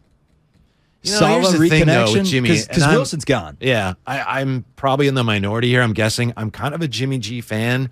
I think he's played well, but you can't, as you get older, you can't just get hurt and require, fairly major surgery year after year after year and then just, okay, guys, I'm good to go, There's a reason why the 49ers walked away from him to Trey Lance in the first place. I think production may have been 10% of it, but 90% of the reasoning why the 49ers went away from Jimmy Garoppolo was the fact that he couldn't stay healthy, and they didn't want to have to turn to a Brock Purdy. It's turned out great for the 49ers, but they didn't want a repeat of 2020 with Nick Mullins and C.J. Beathard and all these guys running back there. They wanted their franchise quarterback, which is why they went with Lance. So, yeah, I don't know if the Jets would take him on, but Zach Wilson, after being booed mercifully last night in New York by the home crowd, it was ugly. Threw for 95 yards, had a passer rating of like 40. I think he's done. I think it's safe to say he's done. I'm not the first to point this out, but that draft hasn't turned out the way it was supposed to turn out for the quarterbacks involved, because now Fields would probably go second, right? Yeah, I would say call options right now on Fields and Lawrence. Everyone else, no. I mean, Mac Jones, after getting stiff-armed by Chandler, he's not looking great thus far. Trey Lance, verdict's out. Davis Mills is who Davis Mills. He is who he thought he was. Mac Jones over the summer, I ended up landing a silver prism rookie card of his, and at the time I was going for I could have probably got around $200 for it. And now I can't. So I probably should have. And I thought, I was like, when they're in the preseason when they struggle, should I move off of this? And I didn't. And so now, that's the way it works in the high stakes world of card collecting. Card collecting, good stuff. I wish it was still a thing. Back in the day, the Topps baseball cards, it became a big thing during the pandemic, and now it's kind of dying out again. Yeah, it's interesting because my knowledge of baseball as like a 6-year-old is probably stronger than present-day baseball, and I literally work in sports media where I just watch baseball all day, but it was just from those baseball cards. Well, should Giants I knew every fans roster up and down. Oh, Jeff Cirillo, Colorado Rockies. Should Giants fans be doing whatever they can to get their hands on Michael Conforto rookie cards right now? That's the news today. Well, 2 pieces of news. What a segue. Yeah, thank you. We have news that Farhan yesterday had a Zoom call in the afternoon, including players and Gabe Kapler and coaches and members of the staff. According to reports, he took questions, didn't necessarily answer all the questions, but Farhan took responsibility for what happened. So that's one piece of news. And then we have the news this morning. Giants are signing Michael Conforto, pending a physical, to a 2-year, $36 million deal. That includes an opt-out after the 2023 season. Hey, how'd he do last year? He didn't play last year. He missed all of last year following April shoulder surgery, or ASS as it's known as. And how did he do in 2021? He hit 232. So you're getting him at his lowest right now. You're buying him at the dip, at the as low as he can go. You're hoping, and the Giants are hoping that he gets back to what he was doing in 17, 18, 19, 20, and that was. Aren't we all though? Aren't we all hoping we get back to what we did in 17, 18, 19? Yeah. You're not lying about that one. Was good in 2020 though, in that shortened season. Played in 54 of those. What was it, a 60-game season? Yes. That sprint. Played in 54 of them, was healthy, 927 OPS. In a shortened season. Then was terrible and then didn't play. Yeah. And that's who you got. All right, Sam Lubman, producer. What do you got for us? If you're looking for some Michael Conforto rookie cards, you can go online. You can find them for as cheap as 99 cents. Yes. Wow. There's one on eBay going for $12,300. What? That's a little bit of a discrepancy there. How does that happen? I don't know. I hope it's like made of solid gold, but it does not really look like it's made of solid gold. So I'm not recommending you go out and buy it, but if you feel like it, it's there. Can the card also wash and dry your clothes? I mean, you said what, $12,000? $12,300. So I mean, I don't know. Maybe the card could be available for more games than Michael Conforto. Or maybe the Giants are selling it to cover his salary or something. One of two things. There's different versions of every card now, so that may be a really rare version of his card. Or on eBay, I could sell this pin and I can ask for $15 million if I want. I can say, this pin's $50 million. Ain't going to get it, but of course I can ask. Yeah, you may have a super fan out there that loves Kevin Michael Whitey Gleason, loves listening to the Morning Roast, and would pay some premium dollars for that pen. What you'd have to put, though, is $15 million or best offer. First thing I have to say is sell me this pen. What's the stock response when you hear that? Because there's supposed to be a response. It's like, give me a piece of paper. It's you need this pen. That's a response. Sell me this pen. You need. It's not like this pen's really good because that's Wolf of Wall Street, right? Yeah. Sell me this pen. You need this pen. That's how you start. Okay. Well, there's supposed to be a stock answer, I think, to where you say, "Hey, you want this person's number?" I don't know what it is. Digging myself into holes. Like Stanley Yelnats. Michael Conforto's signing going to make Giants fans feel any better in any which way? It should. About this week. It should, because it's better than nothing. 888-957-9570. Does the signing of Michael Conforto today, well, again, it's an agreement. According to ESPN, it is a signing, but they do have to do the physical. To make you in any way feel any better about this Giants week. It's better than nothing. He's coming off a year where he had the entire season to rehab and get healthy, and he has had some successful seasons. He's only 29 years old. He hasn't. It's not like you're signing a 34-year-old that's been out of the league for a couple of years. He may still have some pop in that bat. I mentioned 17, 18, 19 long time ago, but 27, 28, 33 home runs, 260 hitter, give or take. If you can get the production that you got last season from Jock Peterson, and now you have Michael Conforto, let's say he's doing the same thing as Jock Peterson numbers-wise, and you add him to the mix, it's definitely better than nothing. That's the positive spin. But the negative spin is, what in the hell just happened with Carlos Correa? We still don't have any answers. You had the cornerstone, so you thought. Now, I from the get-go thought out of all the superstars you can have in baseball, Carlos Correa is at the very bottom to where he teeters on star and superstar. Really? Do you agree with that? No, I don't. And I know you're not the only one who says that. He's really good. Yeah. I mean, and you look at OPS. You're an OPS guy, OPS plus, and he's plus what he does defensively. Yeah. He's so anyway, I know a lot of people feel that way. Maybe to a degree the Giants felt that way in terms of his overall appeal, Q factor, and all that. I think he's a phenomenal player. I think it's just due to the fact that he was on such a loaded team that with Bregman and with Altuve, he was never the clear-cut number one guy. But if he came to San Francisco, it's clear who the top dog is. It's the one making $350 million. Instead, he makes $315 in New York and has a 12-year deal, which is ridiculous that people are signing players into their 40s knowing that they're probably going to be washed by 36. I think the problem is this, and I'm presuming how some Giants fans feel here. So if I'm wrong, let us know. 888-957-9570. You've mentioned a number of times, Charlie, expertly I may add, that, hey, it was just not that long ago the Giants won 107. But when the Giants won 107, fans felt, from what I can tell, talking to fans and listening to fans, a lot of them felt like, wow, this is great. We're ahead of schedule. We weren't supposed to be this good this fast. And now we've got all the young players that'll be developed. We've got money now because we know the Giants make a lot of money. So we're ahead of the Dodgers before we're supposed to be. So you spend more money and you develop young players. There's no stopping the ballpark Giants. Is paid off. Yes. You've already won 107. Farm system's on its way up. Yes. We got Farmhan. Yes. Everything is alive and well. Yes. And then it was, let's slash payroll. Let's have a pretty mediocre season. Honestly, a season that was worse than the record. Right. And then so it was a really interesting reaction from Giants fans last year, middle of the year before the season was even over. You could tell the Giants were mad because they felt duped. Like, Wait, 107, you're supposed to build on that instead of cut payroll. So you had that, and then you had last year, 81 and 81. And then it's like, all right, well, now what are you going to do? You better get Aaron Judge. And they did everything they could, as far as we know, to get Aaron Judge. I know some people like Guru will say, well, they should have spent more money. I'll give them the benefit of the doubt. I think they made a very fair offer. They didn't get him. So then what? Oh, you get Correa. Wait, now it looks like they decided they didn't really want him, and you get Michael Conforto. Nothing against Michael Conforto, but a lot of Giants fans right now look at this and say, the Giants are the A's in a prettier box. That's all they are. And that's not what Giants fans want. Yeah, but at the same time, pull up the payroll for me.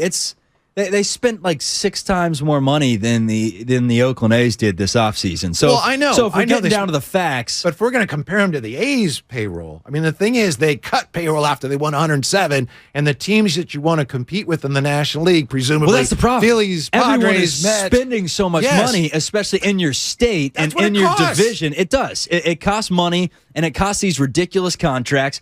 Going out and getting Carlos Correa, knowing that into this 13-year deal, the last 5 years is probably what the Angels were getting from Pujols, where you're not getting a ton of production, or the Angels are shelling out all this money for Josh Hamilton when he's already in his 30s, and you know that his career is probably going to be shortened because of things that he did off the field. And this sort of thing, you have to go in knowing that you are overpaying for these players in this age and time. Yes. The Dodgers had no issues whatsoever going out and spending all that money on Trevor Bauer, and they're planning on releasing Trevor Bauer soon. And guess what? They spent the money. They were able to say, you know what? We made a mistake. We're going to go out and spend more money. They're probably going to go out and spend money, or at least try to spend money on Ohtani next year. And the Giants were finally willing to spend money, and then they weren't. And my question is, what all went down? When they were willing to sign Carlos Correa, who there was hesitant? Because someone there said, let's go get steak and lobster, and another person said, are you sure? We just spent a whole lot of money. Maybe we should hit up Hardee's. Charlie, we can't Carl's tell Jr., you. Excuse me. We can't tell you because, HIPAA laws. We can't speak to that. Yeah. See, they're hiding behind that. At least it appears they are. They're hiding behind the holidays. Hey, happy holidays. Yeah. Everyone, here's Michael Conforto. Forget about this. See you in the new year. Go Niners. Yeah. When Farhan said, did he not, this offseason, we're going to spend a lot of money. We will pursue every avenue. We are willing to spend money. Right? He said that, right? And then wait, you didn't do that. So, and I know everyone's been saying this, but I wonder the extent of the damage here, because that goodwill has been busted, has been broken. And I don't know, Michael Conforto, nothing against him, but signing him ain't going to repair it. Yes, Sam, what do you got? We have another Giants signing. There we go. So, according to Ken Rosenthal, the Rogers twins are reuniting in San Francisco. Left-handed reliever Taylor Rogers is in agreement with the Giants on a 3-year, $33 million contract pending the physical. All right. Thank you, Sam. So the Giants are trying to dazzle us with a quantity of stars, including a feel-good story for Christmas. Oh, yeah, the Korea thing didn't work out. Oh, we got the brothers together again. We got the brothers. Let's welcome in the other Rogers that had a 4.76 ERA in 2022, and he did struggle this year as a closer for the Padres, and they traded him for Josh Hader. Both Rogers struggled mightily last year, to say the least, but was an all-star in 2021. You needed help in that bullpen. That's with the Twins, right? That's when he was with the Twins? Yes. Yeah. People get lost on the fact that because everyone talks about the bats and the lineup needed some bolstering, and it did. Don't get me wrong. But if you watched a lot of Giants baseball last year, there was a clear, glaring weakness, and it was when those bullpen doors swung open. I'm doing the sign of the cross right now because it was, pray for me. It got ugly at times. So, hey, you got to go out there and got to get an arm. Are you trying to sell us on this move, too? He's an all-star in 2021. I'm not trying to sell you on anything. It appears that Charlie is wired and getting instructions from Farhan on what to say about these moves. Who do you want to go out? And do you want to sulk on Carlos Correa for the next 2 years and just give up on the entire season? You know what? I'll tell you what. I don't think I want Taylor Rogers. Period. I mean, the way he pitched last year, it doesn't fill me with a lot of confidence. I know 2021 is great. Last year, he couldn't hold the closer's job in San Diego. That's the thing. It is clear right now that the Giants have a type. Everyone out there has a type. Some have types. The Giants have a type, and that is bargain hunting. They like walking into the Goodwill. They don't even like, they don't even like the stuff off the rack. They go straight back to the clearance bin. And they're going through the rummage sale right now. And they don't have to do that, Charlie, because they have the money. They're not a small market team. They're not? Yeah. They're not. You're right. And they treat it like they are. Yeah. But they're not the A's. If people are trying to make that comparison, they've spent a lot lot more this offseason. No, they have. My point is not, but it's the A's also bargain hunting because, smaller market, they've decided, well, going back to Moneyball, we don't have a lot we're going to exploit market inefficiencies. And then you had, as I've said this before, you had teams like the Cubs and the Red Sox who did both. We will spend money and exploit market inefficiencies. We will spend money and do all of that and then look out, we'll win World Series, historic World Series. And the Giants are going the other way. We have the money, but we're still going to go for the bargains. You get Michael Conforto, someone that didn't play last year. And then Farhan's, like you said, he's wired into my ear right now. He's listening. He's like, they're not happy. He said the text line's not happy. Let's give him a feel-good story. How about Taylor Rogers? Let's reunite him. At FanFest, that'll get the fans going. It's a great feel-good feature right there until Rogers goes out there with another 4.5 ERA. And if people didn't see enough of Tyler Rogers last year, now you get to see Taylor, you get to see them both in action blowing saves. What were his numbers? I assume you have them up there. I apologize. But his numbers once he went to the Brewers. Do you have them up there? How did he pitch with Milwaukee? Because he couldn't hold the job as a closer with the Padres. He was playing for something. He had the 4.35 ERA with San Diego. It ballooned up to 5.4 with Milwaukee. So a change of scenery didn't do him any good. Goodness. Yeah. But hey, maybe I like the guy. He misses his brother. He misses his brother. He just wants to get back.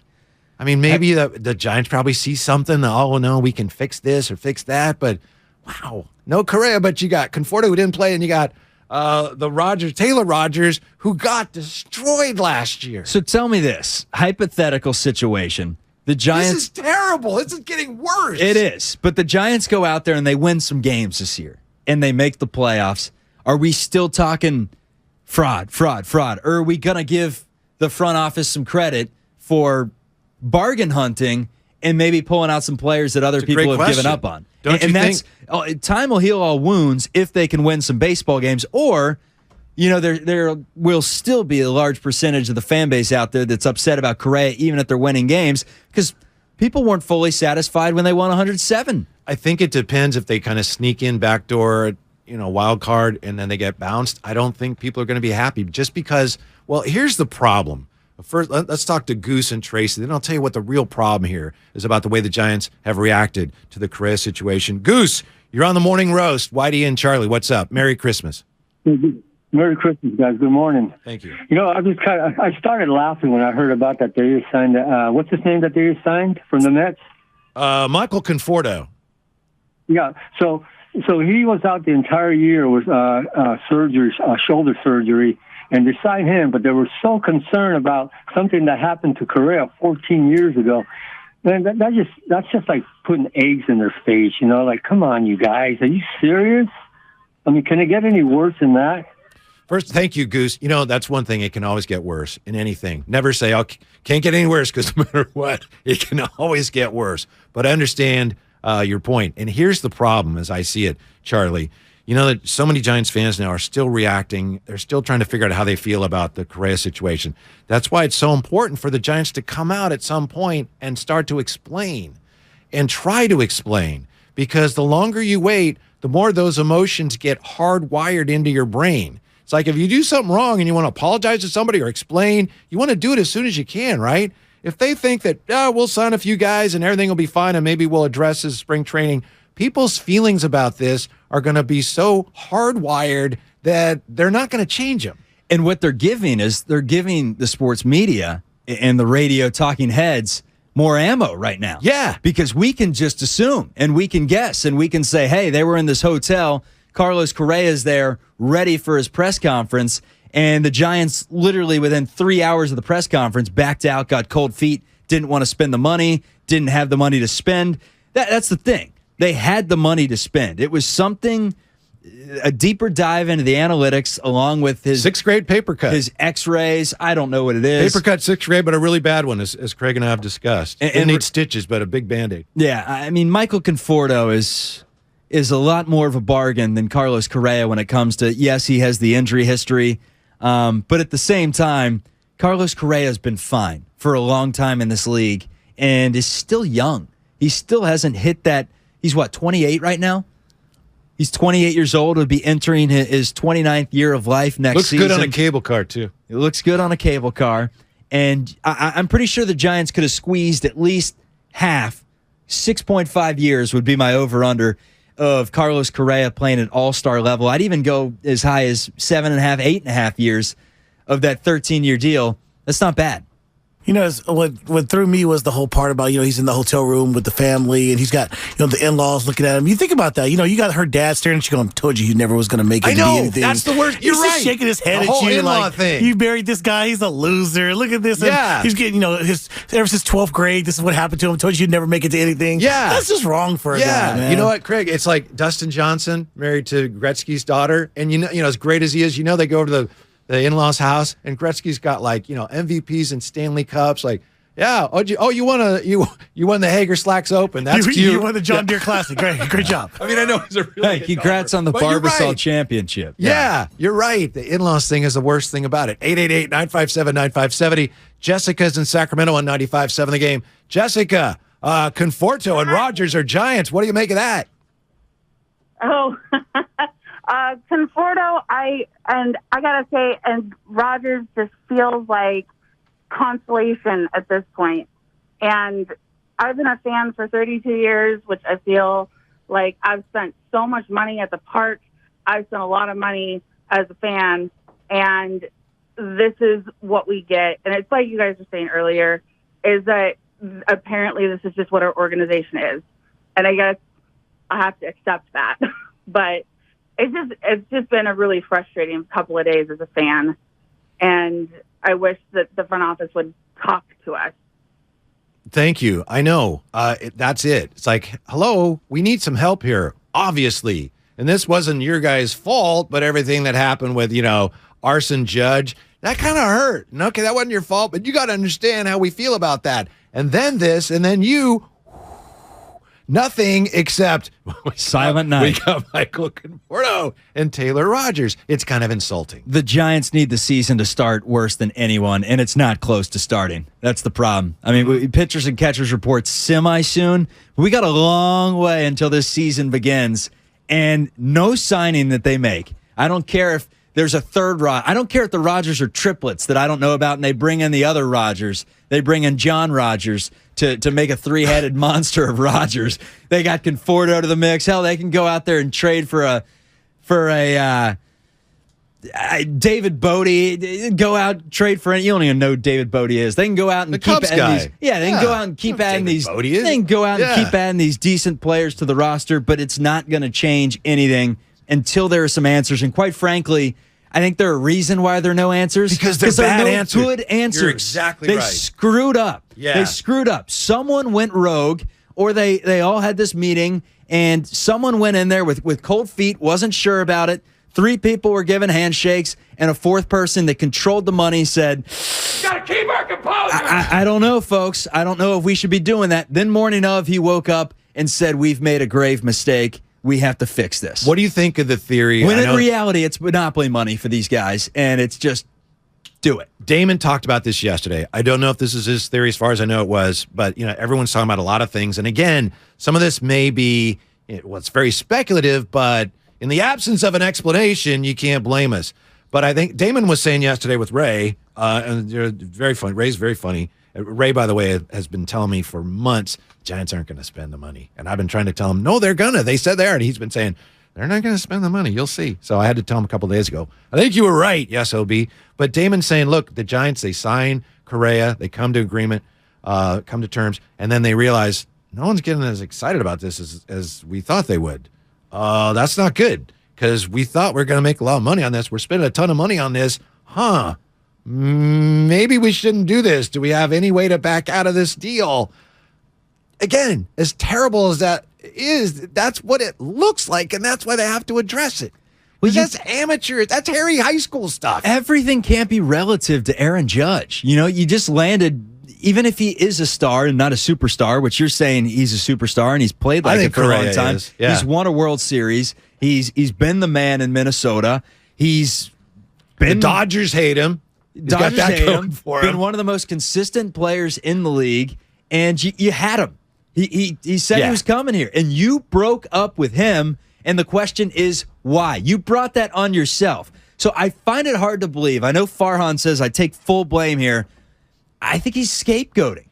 I tend to agree with you. I think he's scapegoating because I think he went out there and someone wanted Carlos Correa here. They didn't. Well, there weren't 4 people in a room that said, maybe we go with Carlos Correa here. I think someone very much wanted Carlos Correa and someone did not want Carlos Correa.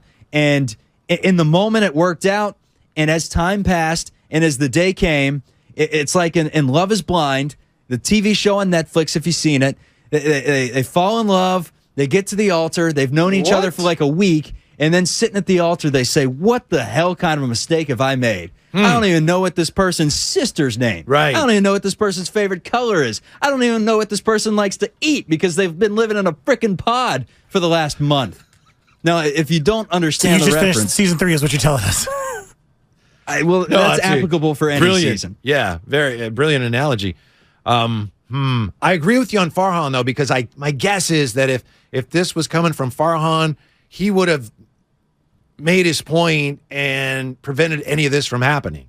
If Farhan had concerns about that, they would have surfaced because he's been in front offices for a while. He understands how this works and how it makes him look. I think if it was Farhan, it never would have gotten to that point. Maybe I'm wrong. Did he just think that by them releasing this or by Correa signing with the Mets at midnight right before the holidays that maybe people would forget, I got the weekend what they're hoping, off. but It's obviously that's not going to happen. Yeah, it hasn't worked. Yeah. It's we'll be talking about it on Christmas Day. I don't know who's doing the Christmas show, but I can guarantee you that'll probably be the lead. If that'll be a big day of Warriors basketball here on 95.7 The Game, Christmas. That as well. Warriors taking Grizzlies. out Memphis Grizzlies. Yeah. If I were Farhan and that happened this way, where I'm like, okay, we got this. Wait, what? And again, we don't know if that's what happened. Who doesn't want us to do this? What? I mean, you don't have to think about resigning because just think how that reflects on you. Yeah, and your future. Anytime you're dealing with a free agent in the future. And now we're talking post Carlos Correa fallout. We're talking AAC after Correa. AAC, and they make the 2 signs. And first of all is Michael Conforto, which I'm on board with. I haven't seen the full details of the contract, but assuming you got him at a bargain because he didn't play for last year, I'm all for that. But I can tell you what those are, by the way. I don't mean to interrupt, but just you got so you it. know, Give it to me.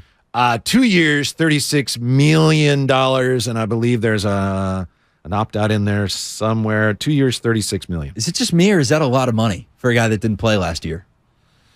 There's an opt-out after the 2023 season. Okay, he wants to come here and then hit the ball so skillfully that he can sign somewhere else for more money. Yeah, no, what's going to happen there is he's going to be a 275 hitter, 21 home runs at the All-Star break. The Giants are going to be 10 games below, and he's going to be great trade bait to get that farm system up, is what's going to happen there with that 2-year deal. But Taylor Rogers made $7.3 million last year is what we're seeing. And after that 5 ERA last year, in 2 different spots. He looked terrible in San Diego. He looked putrid in Milwaukee. The Giants are giving a middle reliever $11 million. I know that you needed an arm bat in that bullpen. And I know that the casual baseball fan, that there aren't many middle relievers that you can bring in that are going to sell the press release. But are they literally trying to sell the fact that they're going to have the twin assassins on the mound? Hey, Taylor, you're going to pass the ball off to Tyler. It's going to be awesome.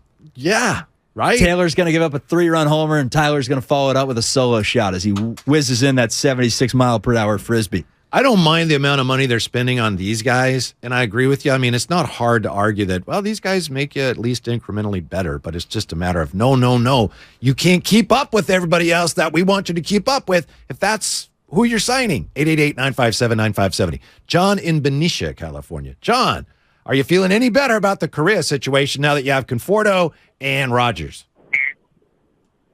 I got to tell you, I'll be completely transparent. I'm completely thrilled being a Dodger fan. Oh, but I mean, the thing is I think what happened was they took a step back. They looked at what San Diego did.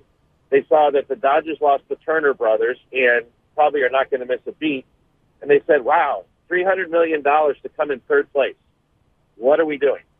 I mean, and I really think that that's kind of what they said. And they, we can try and sell tickets, but, if we're 20 games behind at the All-Star break, still no one's going to show up. I think that was the logic behind them pulling out. You may be right, John. That makes sense. But if that is the case, they obviously underestimated the amount of damage that decision would do to the trust that they had established with the fan base. Well, here's the thing. When you're signing someone to a 13-year deal, you can't think about the short term. You got to think about the long. That's the cornerstone. Do you? But that's kind of the way the baseball deals work now. It's like, yeah, we got this guy for 10, but he ain't going to be here that long. We will want to get, we want to get the benefits of the early years. I don't know. I understand your point, but I do think that the big spenders, they don't worry so much about the back end. It's like, we'll deal with that when we deal with it because they can afford to. Well, if it wasn't clear yet, I think it's clear. The Giants aren't big spenders. Right. They're just not. And they're not even up there with Philly. Philly's willing to shell out the cash. Yes. They're not up there with San Diego. And why not? That's the question, because we're in a very rich region. The ballpark's paid off. The crab sandwiches are very expensive. I don't know if you've taken the family down to the ballpark lately, but you get a couple crab sandwiches and a sud for Papa, you're paying about $50 there. I tend to steer clear of the crab sandwich, but I understand your point. Yeah. We got hurt feelings here, and it is time for the injury report, sponsored by Boxer and Gerson Law Firm. It's time for the injury report. That really hurts. Brought to you by Boxer and Gerson, Northern California's premier workers' compensation law firm, helping injured workers get their lives back for over 40 years. Commanders getting some reinforcements, Charlie, for their matchup with the Niners Saturday. Defensive end Chase Young expected to make his 2022 debut Saturday against the Niners. He's been out since week 10 of last season due to an ACL tear. Young removed from the injured reserve list weeks ago. He's been inactive for the past several games as he completed his rehab. He was officially removed from the Commanders' injury report yesterday, indicating that he will be a full go tomorrow. Also, I have this. Dasher has a sprained right forehoof. He is probable for tomorrow night. And Rudolph is probable with a proboscis inflammation. What are you going to do without Rudolph? You need the red. He's probable. You need the red nose to light up the sky. I still would be in my reindeer fantasy. In this fog? I would still play him if you're in the fantasy reindeer playoffs this week because he's probable. All I got to say is start blitzing, folks. The injury report was brought to you by Boxer and Gerson, Northern California's premier workers' compensation law firm, helping injured workers get their lives back for more than 40 years. We're going to take a timeout. What's coming up on the game is sponsored by Fremont Bank, full-service banking, no compromises. We'll get back to your calls on Correa and Conforto and Rodgers, but up next, Jordan Elliott from Niners Nation on what the advanced numbers say about Brock Purdy and why he's been so darn good. That's next on the Morning Roast. Whitey and Charlie, 95.7 The Game.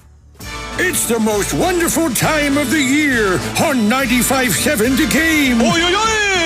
It's the most wonderful time of the year. We're having a holly jolly time here on the Bay Area Sports Station. Yay! Wait a second. Ray, you can't open your Christmas gifts early. Oh, fight me. The Bay Area Sports Station, 95.7 The Game. Ho, ho, ho, ho, ho, ho. Hi, I'm Aaron, owner of California Deluxe Windows. Ever notice? When your neighbors get new windows, there is a large black eye of broken stucco, uneven plaster, and even mismatched paint. At California Deluxe Windows, we never leave a ring around the window. Why? Because we are one of the only companies in California who custom crafts every window and door to your home's exact measurements. Almost everyone else on the radio is a distributor. They grab a window from a warehouse, break open your walls, shove it in, and patch things up. At California Deluxe Windows, we take pride in our work. Our installation technique is so precise, we do not break your stucco. Your house could be covered with potato chips, and we wouldn't crack one. Call now, and for a limited time, you get 30% off your entire order and 24 months of interest-free financing. 800-874-3600. 800-874-3600. That's 800-874-3600. California Deluxe Windows. Windows engineered for life. Certain terms and conditions apply. CSLB number 774518. What's the matter, Kate? I think John is cheating on me. Why? He claims to suddenly have ED, but he used to be an animal. Oh, maybe he has low testosterone, a normal part of aging. Ken had that problem, and at Balanced Medical Solutions, they ran labs and evaluated him for only $99, and he found a solution that revived him completely. Guys, why suffer? Regain your vigor today. Call now, 510-679-3300, or visit balanceMedicalSolutions.com.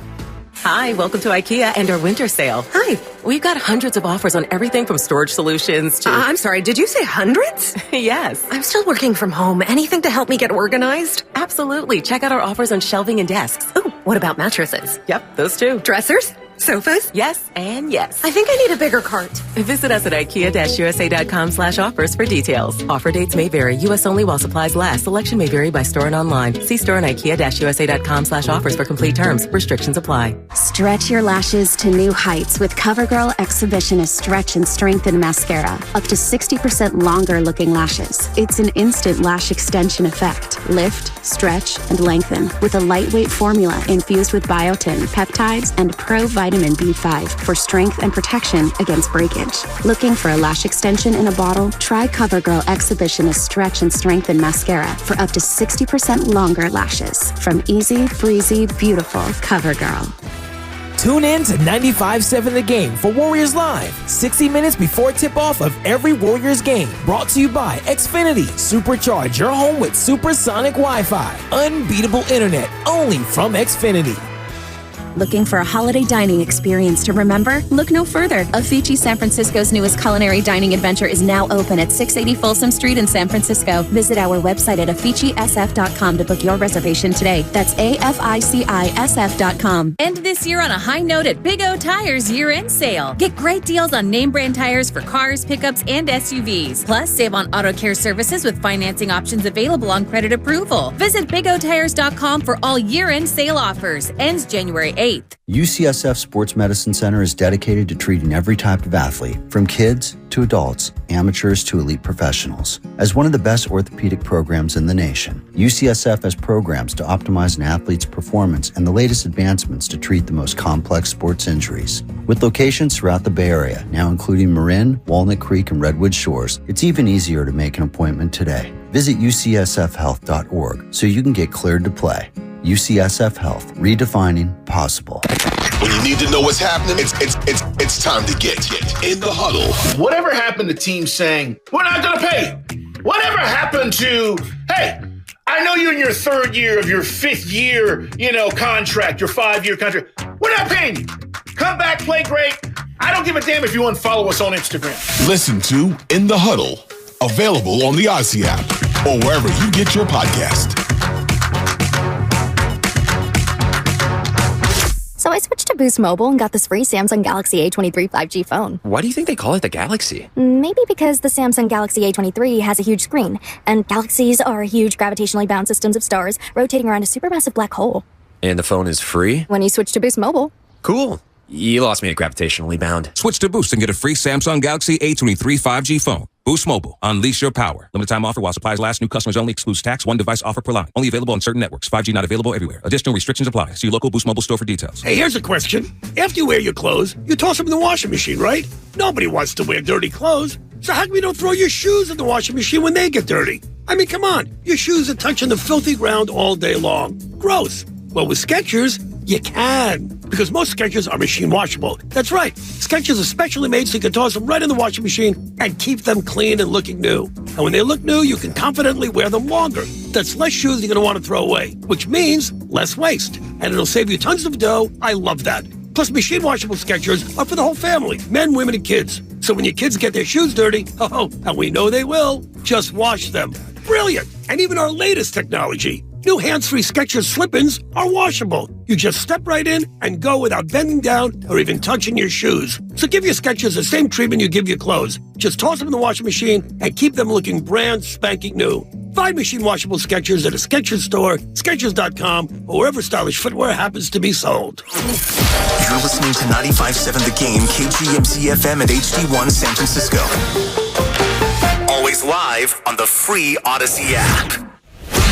It's time to wake up with a nice cup of morning roast.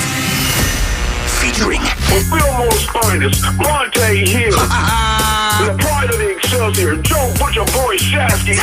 You're listening to 95.7 The Game, the morning roast. Yeah, that's the cool thing about being a fill-in is, you're on a show and they have the billboard. This guy, he's great, that guy. And then it's like, well, they're not here today. Do I have to be Shasky? I've already drank my ghost energy. Do I have to just start screaming? Yeah. Put him on the bench. Channel your inner Shasky. There's a little Shasky in all of us. It's somewhere in there. I have a little bit of passion. It's usually a lot of it. It's usually in the evening, not in the mornings. Okay. But at this point, that's between you and the missus. When you guzzle down 600 milligrams of caffeine, you better be wired. Mm-hmm. Are you or Sam Lubin more caffeine today? He had a bang energy, so we would have to compare and contrast and see what has more. But I would say they're about the same. Okay, it's science. I drank the full thing. I don't know if he did. He's does always every day. bouncing off. I know. the I know. He's Charlie Walter. I'm Kevin Michael Whitey Gleason. In for Bonta and Butch today. I'll be in next week, by the way. I don't know. Are you in next week? You coming in next week in the morning? Yeah. Okay. Open invite if you want to pop in. We have been talking a lot today, of course, about the two newest Giants, but we're going to talk about the 49ers now. And let me just once again restate this. Last time I was on with Charlie, which was September, Charlie was, I kid you not, trying to convince me that, hey, this guy Brock Purdy, I'm telling you, there's something there. I gamble on a lot of Big 12 football. I watched a lot of Brock Purdy. He was good. What did I say when you tried to convince me? You said he's not getting a job over Nate Sudfeld. Right. I did. You were right. And now Brock Purdy, oh my goodness. And it turns out some of the numbers would indicate that he's playing even better than we think. And with more on that, nice enough to join us, staff writer for Niners Nation, Jordan Elliott with us on 95.7 The Game. Jordan, are you all set for a glorious holiday sports weekend? Oh, absolutely. I'm actually in Denver visiting some family, and I flew in, and it was minus 30 when I landed last night. So I'm all hunkered down and ready to just stay inside and watch sports till it gets a little bit warmer. Yeah. Oh, my God. That sounds terrible. Weather outside is frightful. Jordan, we appreciate your time, especially during the holidays. We all see that Brock Purdy's playing, with a lot of confidence, and he's winning. What do the advanced metrics tell us about how he's playing so well and how he's winning? I think the biggest thing is just the comfortability that he's had throwing downfield. He's been 9 of 11 on throws that have gone 10 or more yards downfield and outside the numbers, which is an area of the offense that really hadn't been there consistently for the 49ers passing game. I think just his willingness to take those shots that are built in within the offense downfield has given them a huge boost, especially when you consider the natural growing pains that are going to come with a guy who's getting his first real action at the NFL level. So I think just having that ability to not be shy, to let it rip when you get guys like George Kittle who are, getting open on coverage busts, and you have guys like McCaffrey running those go routes outside the numbers. So what he's put on tape in the first couple weeks is just absolutely incredible. The thing I just keep coming back to is the comfortability and the instincts are there, which has just been phenomenal for them. You have such a strong team around him that you really just needed the guy to come in and, keep the car on the road and just keep the ship going steady. And he's done much more than that. It's absolutely phenomenal when you consider how the season's gone, that they're on their third quarterback and they're playing as good as they've played all year. Purdy's inserted, and first of all, good talking with you today, Jordan. Purdy's inserted against the Dolphins. He's down 7-3 when Purdy comes into the game, leads the 49ers to an easy victory over Miami. Then the next weekend, the storyline is Brock Purdy may get exposed on the national stage against the Buccaneers. I was talking to some of the beat writers, not going to throw out any names before the game in the tunnel. And some of the beat writers, some of the beat writers were saying that, Brock Purdy may struggle in this game against Tampa, and that defense may give him some fits. Nope. Mission accomplished. Oh, Brock Purdy may struggle on the road, takes down Seattle, no issues there. At what point, what does Brock Purdy have to do for people to, stop saying, pump the brakes on Brock Purdy and say, let's ride? This player's a QB1 in this league. If you haven't bought in at this point, I don't know what else you can do. The only other thing I can really think of is, they're going to have a home playoff game now for sure, and it looks like he's in line to start that. So maybe that's ultimately what's going to sell people. But like you just said, how can you not buy in at this point? Coming in cold against a really tough Miami team, and he did a great job keeping them in that game and ultimately winning that game by double digits. And then you go up against Tom Brady and a much tougher Bucs defense than I think people give them credit for. They were down a couple starters in the secondary, but they're still a top 5 defense this year against the pass. So I thought that was really what sold me. But when you go into Seattle and you play the way that he did on a short week, while he's hurt, he has the oblique injury. You could tell that there were some labored throws in that game, and for him to gut through that and play the way that he did in that hostile environment and in the area and the city that's just given the 49ers so many problems over the last decade, I think the guy's done everything and then some that he possibly could have. But I feel like at this point, if anybody's holding out, if he wins a playoff game too, at that point, you're just choosing to ignore what the guy's done at this point. So I think he's legit, and he's every bit what he's looked on tape so far. And I think you're just seeing a guy who, the words I keep coming back to are just instincts and comfortability. He just looks like a natural playing the position, and he looks like a guy that you can tell is putting in the work behind the scenes. You can tell is really working to understand the offense and put in the film study and do all the things that you'd expect out of a quarterback that's going to play at a high level in this league. So it's just a fascinating story. I just keep coming back to the fact the 49ers lost 2 starting quarterbacks, and they're still a playoff team that has every bit of the look of a contender as any other team in the league right now. It's just truly fascinating. It is. It's amazing. We're getting ready for the 49ers in Washington tomorrow with Jordan Elliott, staff writer from N Squared or Niners Nation. Jordan, as you know, Kyle Shanahan has been talking up the Washington defense all week long. That's what coaches do. What will Brock Purdy see from the Commanders defense that he perhaps hasn't seen yet as a pro? I would say probably just the interior pressure that they can bring is something that I don't feel he's seen from the 3 games that he's played a lot of action in so far. Duran Payne and Jonathan Allen are 2 of the better interior defensive linemen in the league. They've both combined for 84 pressures this season, and their ability to really generate pressure up the middle is going to be a big test for that interior offensive line for the 49ers, which has been fantastic this season. Jake Brendel got named as a Pro Bowl alternate. Aaron Banks and Spencer Burford have been fantastic. But I don't think they've seen a tandem like that on the inside. So I think that's really going to be the biggest test is how is he going to be able to hold up if maybe the interior of that pocket isn't holding up as well as it has, and he has to get the ball out a little bit quicker, and he has to really deal with that pressure up the middle. We've seen him do a fantastic job of extending plays and getting out of the pocket when the pressure's coming off the edge, but I don't think there's been a caliber of interior pass rush that they're likely to see this week.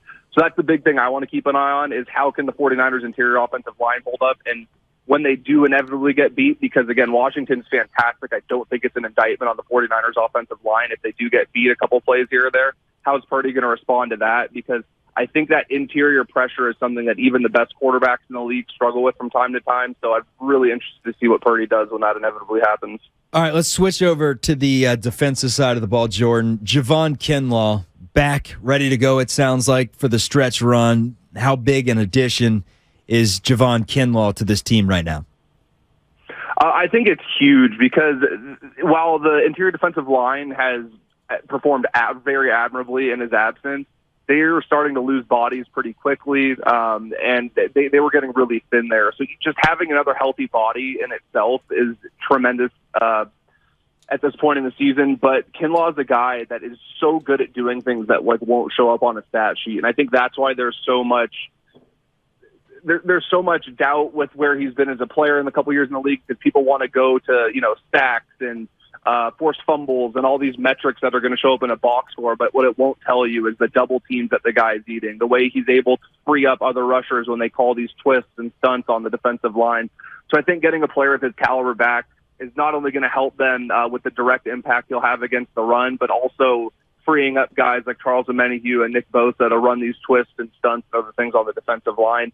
He's such a rare athlete. The guy is 6'6", 300 pounds, and has a six-pack. Like he's a true one-of-a-kind athlete that's in the upper percentile in a league filled with guys who are just athletic freaks across the board. And I think getting a guy like that back will only serve to help an already stacked defensive line. Jordan Elliott, our guest from Niners Nation. And Jordan, I'm going to toss you really a multi-tentacled question. I apologize, but take it where you will. Grab onto whatever you want here. Talking about the NFC playoff field. What do you think it ends up looking like? Where do the Niners slot? And when it comes to the Vikings, Charlie and I have been going back and forth on this. Are the Vikings frauds? Charlie, like a lot of people, including all Cowboy fans, I think is saying, it's Kirk Cousins. You don't have to worry about them. There's something about that comeback over the Colts and that win over the Bills. I'm not ready to label them frauds. How good are the Minnesota Vikings? How do the 49ers end up fitting into this overall NFC playoff picture? Well, I'll start with the Vikings. I think the Vikings' biggest problem is they've just been inconsistent week to week, but I do think they're a team where if you catch them when they're firing on all cylinders, they're a very tough opponent. And I think Kirk Cousins is a guy who gets a lot of flack for what he's done in the league and what he's capable of doing. People always say he doesn't have the big win. He had a pretty big win a couple years ago against New Orleans in the playoffs, so he's shown he's capable of having that performance on that stage. Justin Jefferson, in my opinion, is the best receiver in football. Dalvin Cook's one of the more talented running backs in football. And they're really good at rushing the passer, and that's something that I think translates universally when you get into the playoffs. They have Zadarius Smith and Danielle Hunter. So if you catch them on a day where all those guys are playing their best football, I do think they're a very tough out, and they are going to be a team that gives opposing teams problems. Their problem has just been that they haven't been able to sustain that consistency week after week, which is why I think they get that fraud label. And then as for the 49ers, there's not a team that I look at where I'm like, this is a terrible matchup for them on paper within the NFC. If you start talking AFC, things get a little bit trickier. But the toughest opponent for me would probably be Philadelphia, just because I think they're so stout on both sides of the line of scrimmage. But that would be such a fascinating lineup to see that 49ers defensive line go up against that Eagles offensive line. That matchup would be one for the ages. So I'm hoping that ultimately pans out. I don't know what the status will be of Jalen Hurts going forward. I think it's really unfortunate that he had to deal with that injury that he's dealing with now so late in the season when he's played so well. If he's not near 100% come playoff time, I think things get much more interesting because a team like Dallas could easily knock them off. And then you're looking at a storyline of a potential 49ers Cowboys NFC Championship game, which would be great for everybody because of the storylines and ratings that would bring. But even with Brock Purdy under center, I think the 49ers are going to focus on running the ball, and they're going to ride that number one defense and really control the flow of the game on both sides of the ball because of that. So there's not a team that I look at where I'm like, man, this is just a tough draw for the 49ers. They had a good year. They had a good run with Mr. Irrelevant, but it's time to start focusing on next year. Like, they're a genuine title contender in my eyes, and they definitely have a path to the NFC playoffs to, at the very least, get to an NFC Championship game, which would be a remarkable achievement considering all the adversity they've faced this season. We received a call about an hour ago, and the listener basically said the 49ers' weakness right now is going to be when they play a team that has a dual-threat quarterback. Just look at what Marcus Mariota did to them. Now, granted, Nick Bosa didn't play in that game, and I know a lot of defensive players for the 49ers didn't play in that game, but I posed this question, and there has to be an answer because no one is perfect. What is the 49ers' weakness? I think the biggest thing is still them getting in their own way, because when I look at them on paper and just from a skill set standpoint, I don't think that they have a glaring weakness really on either side of the ball. But to me, their biggest problem is the lack of discipline that's appeared at times with penalties and self-inflicted stuff in key spots. Even in that game in Seattle, they had a couple big penalties that stalled drives or extended opposing drives on the other team. So that's the biggest thing that I would keep an eye on is, can they come out and play that just clean, disciplined brand of football where they aren't giving their opponents extra downs and extending, like with that roughing the passer, which again, it's questionable by the letter of the law. It was a penalty on Nick Bosa when he hit Geno Smith in Seattle, stuff like that. Like that takes away, a pick six, and you go from having a 28-6 lead to all of a sudden Seattle's driving still with the ball only down 2 scores. If they can avoid those big costly mistakes from a discipline standpoint, I think that, again, they're as tough out as anybody else in the league, because when you look at them on paper, especially defensively, like they're so tough at all 3 levels. They've shown the ability to run the ball on offense. Brock Purdy's showing that he can execute within the structure of the offense and sustain drives and force teams to honor that he's going to throw downfield. So I really think they're the biggest threat to their own success. And as long as they can stay in line and stay disciplined, they're going to be very, very tough out. How is Brock Purdy doing what he's doing? Check it out, Niners Nation. Jordan Elliott has a story. Jordan, thank you so much for your time. We appreciate it. Enjoy your holiday weekend, sir. Thank you so much. Happy holidays to you guys, too. Appreciate that. This is a holiday weekend, sports-wise, I think, Charlie, like no other that I can remember, because tomorrow, of course, Saturday, Christmas Eve, you got the National Football League, you got the 49ers playing, and then Sunday, we still have, I think, 3 NFL games, and we've got the wall-to-wall, well, 5 anyway, NBA games as well, and I don't remember the Christmas holiday weekend ever laying out like that before. I don't remember the NBA ever giving up some of their viewership to the NFL. I think I've seen Saturdays around the holiday season, some teams have played, but I don't remember Christmas Day. Now, I've always remembered Thanksgiving. Maybe I'm getting the two lumped in together in the last few years, but I can't remember. I think a couple years ago, I think the Saints and Vikings played on Christmas a couple of years ago. I know we've had Christmas Eve. And I think that was like the first time, because it's like they've for whatever reason, the NFL had given the NBA wide berth. That's your day. And a couple years ago, I believe they had the game on Christmas Day. I was like, yeah, okay. People are not watching basketball. They're watching us. So the NFL has been, and I don't know what they did last year, but this isn't the first time they played on Christmas, but they've been trending more and more games in that direction, which obviously is not good for the NBA. No, it's crunch time in the NFL right now. In the NBA, it picks up a little more after the new year. There's still load management. It's There's almost still like opening. This is almost like when the season starts in the minds of some. NFL is the only sport out there that wire to wire is electric. Because think about it. College football, it's great during the regular season. There are weeks that stink, but then you get the bowl season. Everyone's opting out. The playoffs usually stink. Baseball, you get 162 games. It's a little too long. You're sitting there. By the time postseason comes around, if your team's not in it, and if you don't love baseball, you may not be watching postseason. NBA, it's a long season. Players are out. The Warriors just proved last year you could come in third and just run through the entire playoff schedule and not even go into a Game 7 with anyone. But NFL, for whatever reason, week to week, lead into the playoffs, every week's electric. Yeah, I'll tell you why, because I've spent a lot of time trying to figure this out, and I'm not that smart, but the NFL is more in step with the way we live our lives now than the other sports, to the point you made. The NFL, you got a game a week, all right, I can handle that. I got stuff going on, but every game then is an event.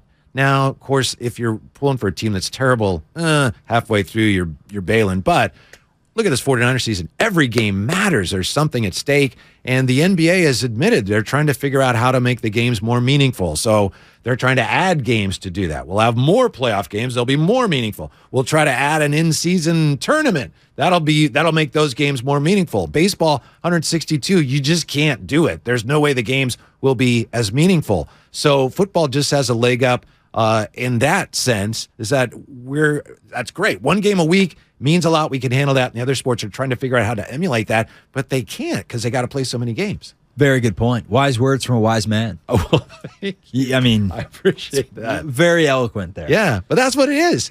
But we do have the NBA on Christmas. I feel sorry for, I'm a long time love the NBA. And I'm thrilled to get to talk about the Warriors on this station with John Dickinson on Warriors This Week. I love the NBA. So looking forward to the Christmas Day games. But of course, you have the NBA promoting the Christmas Day games. We got the 5 games of Christmas, and they keep showing like that little Steph puppet. And then like the Grizzlies, it's like, no, he's, Steph ain't playing. And I understand why, and it's too bad, but it's just, it ain't the matchup the NBA was hoping for. It's interesting. They had the little, is it an ABC game? Yes, sir. So ABC game, they were promoting it the other day. Oh, you're CBS, so you're going to make fun of it. I know. No, they just said Ja Morant of the Grizzlies and LeBron James of the Lakers, and we're teasing everyone that is going to play. And they did not mention Steph Curry's name. I did not see the puppet. I did not hear Draymond Green of the Warriors. I did not hear Andrew Wiggins of the Warriors.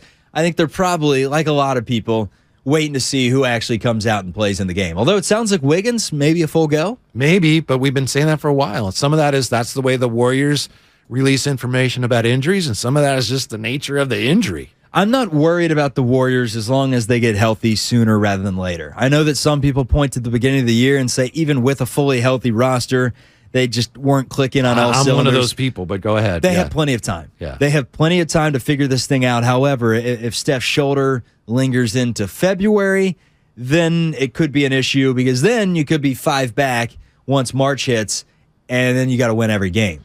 You're digging yourself in a hole. At some point in the season, I know right now you could say, we're not even halfway through the season. There's an entire second half to go. But at some point, you're going to hit the All-Star break. And if at the All-Star break, you're still 4 games under 500, then what? Yeah, the Warriors with all these injuries, they're going to hit the All-Scar break. That's where they're going. They've got as many people hurt as we'll be here till next week, folks. Yeah, I will be here next week. I think maybe not. Maybe not. After that, in theory, if you could trade Wiseman, and of course it depends on the specifics, but if you could trade Wiseman for a piece that you felt that would help us this year, we could trade Wiseman for this guy, whoever it would be. He's going to make us better this year and increase our chances of being better this year. Do you consider that? I do. I think they need to do something like that. A lot of people disagree. Where are you on that? Again, I apologize, but, it's kind of general, but I think that's one of the things that they're wrestling with right now. Yeah, and I do think that Wiseman gives you a lot of what you need in terms of size and in terms of post and interior play. I just don't think he's ready to use that size and use all the tools that he has to his advantage yet. So I'm absolutely in favor of getting rid of him if you can get the right player back. And you know what that people don't like to talk about, but it's true. Let's say you got an expiring contract back. Then next year when you've got all these tax ramifications, Wiseman's due $12.1 million next year. And if as an organization they're not sold on him, they don't want to pay him that money next year when they got so much money they got to pay to so many other people. Yeah, and it's tough talking about trades in the NBA because the money has to line up. And and I know he just scored 30 points. But I'm saying Hornets are going to be selling. The Bugs. PJ Washington's a name that comes up that helps you a lot more than James Wiseman. I covered him when he was at Kentucky. I think he's a good basketball player, averaging 14 and 5 right now. Can stretch the floor, knock down some threes. Now, he's coming to town next week, by the way. He is coming to town. Yeah. I would have to do a little deeper dive on P.J. Washington's defense because I can't remember in his days at Kentucky if he was a stout defender. But he's always been real nice offensively, and he does give you size down low. So I'd have to check out the tape, do the scout, see if I can give him the Brock Purdy. You were dead on. Yeah, you were dead on Brock Purdy. So I'm writing that down. I'll take a look at that. P.J. Washington, give him a look. All right. He's a good player. What's coming up on the game is sponsored by Outdoor Supply Hardware. By the way, it looks like we're going to play some Jockberty today. You ever played Jockberty? You know anything about Jockberty? Every once in a while I'll be driving in the car and I'll hear you and Dibley and Willard screaming about Jockberty, but no. All right. So you may make your Jockberty debut today. Okay. Yeah, so looking forward to that. And coming up next, another look at the 2 brand new San Francisco Giants and how they fit into this whole situation. That's next on the Morning Roast. In for Butch and Bonte, it's Whitey and Charlie, 95.7 The Game. 'Tis the season for basketball. Ho, ho, bleepin' ho. Cutter is Poole. Squares up, fires, and hits a 3. 39 points for Poole, new career high. And football. 2nd and 21. And down he goes. Bosa, 15 and a half now on the year. On the most wondrous sports station in the Bay Area, 95.7 The Game. Need a great gift idea? Head to Outdoor Supply Hardware. Whether you're shopping for a DIY doer, Green Thumb go-getter, choose gifts they'll love from a huge selection of name brands, or buy an Osh gift card. Shop Osh with 14 locations and at Osh.com. Osh, home, hardware, and happiness. Hey, Santa Clara County sports fans. The new Omicron booster is here and available for everyone 12 and older. Remember that kids can get really sick with COVID and the effects can be serious and long-term. You can't be at the top of your game when you're super fatigued. So keep your athletes safe this fall and winter with this important booster. And of course, wear a high-quality mask whenever you're inside with lots of people. Visit sccfreevax.org or call 211 to make your booster appointment. Stay healthy and stay in the game. Cache Creek Casino Resort is the place for the biggest names and the very best in live entertainment. On January 22nd, don't miss the multi-talented actress and singer Tsai Chin. Then be there on January 28th when the legends of Motown take the stage. This is your time to cash in at Cache Creek Casino Resort. Find tickets and see our full lineup at cashcreek.com.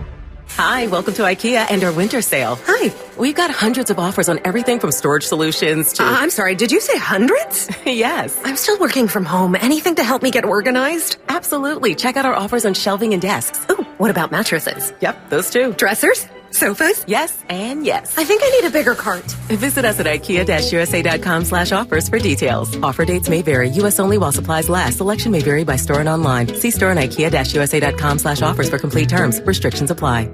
It's go time, California. The year-end sell-a-thon is going on now. Inventory is here now and moving fast, so it's go time. Now get 1.9% APR for 60 months plus $1,000 retail bonus cash on a 2022 Ford F-150 and Explorer. Go to the year-end sell-a-thon at your California Ford dealer today. Now during the year-end sell-a-thon, get low leases on select 2022 and 2023 Ford vehicles. It's go time, only at your California Ford dealer. Hurry in now, it all ends January 3rd. Now get a 2022 Ford F-150 or 2022 Ford Explorer with 1.9% APR for 60 months plus $1,000 retail bonus cash. Not all buyers will qualify for Ford Credit Financing. 1.9% APR financing for 60 months at $17.48 per month per $1,000 finance regardless of down payment. Bonus cash includes $1,000 retail bonus cash. Residency restrictions apply. For all offers, take new retail delivery from an authorized Ford dealer stock by 1/3/2023. See dealer for qualifications and complete details. Donate your car today at carsforkids.org. That's cars with a K. Your car, running or not, can be picked up as soon as the next day. Hurry to get a maximum 2022 tax deduction and a vacation voucher. Someday, you might be with friends in the Bay Area, telling the story of how you navigated these complex times. The market was all over the place, so you reached out to a Merrill advisor, and with their help, charged ahead. And unlike your fishing stories, you won't have to go overboard. Find an advisor at ml.com/bullish. Merrill, a Bank of America company. What would you like the power to do? Investing involves risk. Merrill Lynch, Pierce, Fenner & Smith Incorporated, registered broker-dealer, registered investment advisor, member SIPC, a wholly owned subsidiary of Bank of America Corp. Hi, I'm your unused PTO.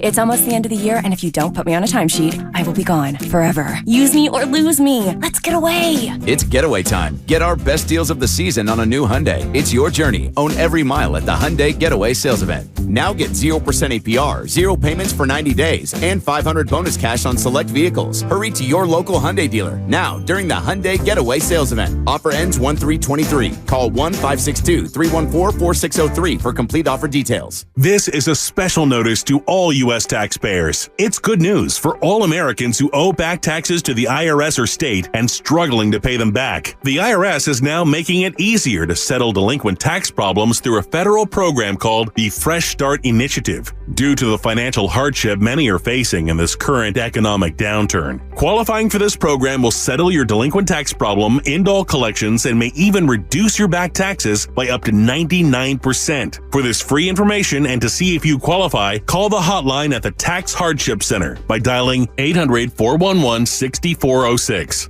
If you owe $10,000 or more in back taxes and cannot afford to pay them, there's no need to worry. You may now qualify to settle your delinquent tax problem and save thousands of dollars. To see if you qualify and to get this important free information, call 800-411-6406. 800-411-6406. That's 800-411-6406. In San Anselmo, 53 degrees and mostly cloudy today. Weather brought to you by Macy's. It's Macy's last minute gift sale with great presents and gift cards. Shop early and late and pick up curbside or in store. Plus, spend your Macy's money on anything. No merchandise exclusions. Norman, we need to pause this surgery. What, doctor? Well, we need to hurry to the Xfinity Hello 2023 sale. New Xfinity customers can get 75 megabit internet for just $19.99 a month for 12 months with a 1-year contract. Plus, when you add 2 lines of Xfinity Mobile, you get $500 back for a limited time. Drop everything. Get to the Xfinity Hello 2023 sale now through January 10th. Go to Xfinity.com/Hello2023 to learn more. Restrictions apply. Internet offer requires paperless billing and autopay with stored bank account. Equipment, taxes, and fees extra. After term, regular rates apply. Xfinity Internet required for Xfinity Mobile.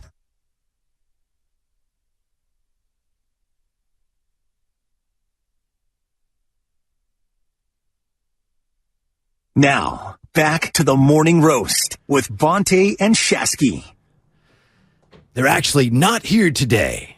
Kevin Michael, Whitey Gleason, Ed Charlie Walter. Merry almost Christmas. We have Jeopardy coming up, top of the hour. Looking forward to that with Kyle Madsen and Mark Willard.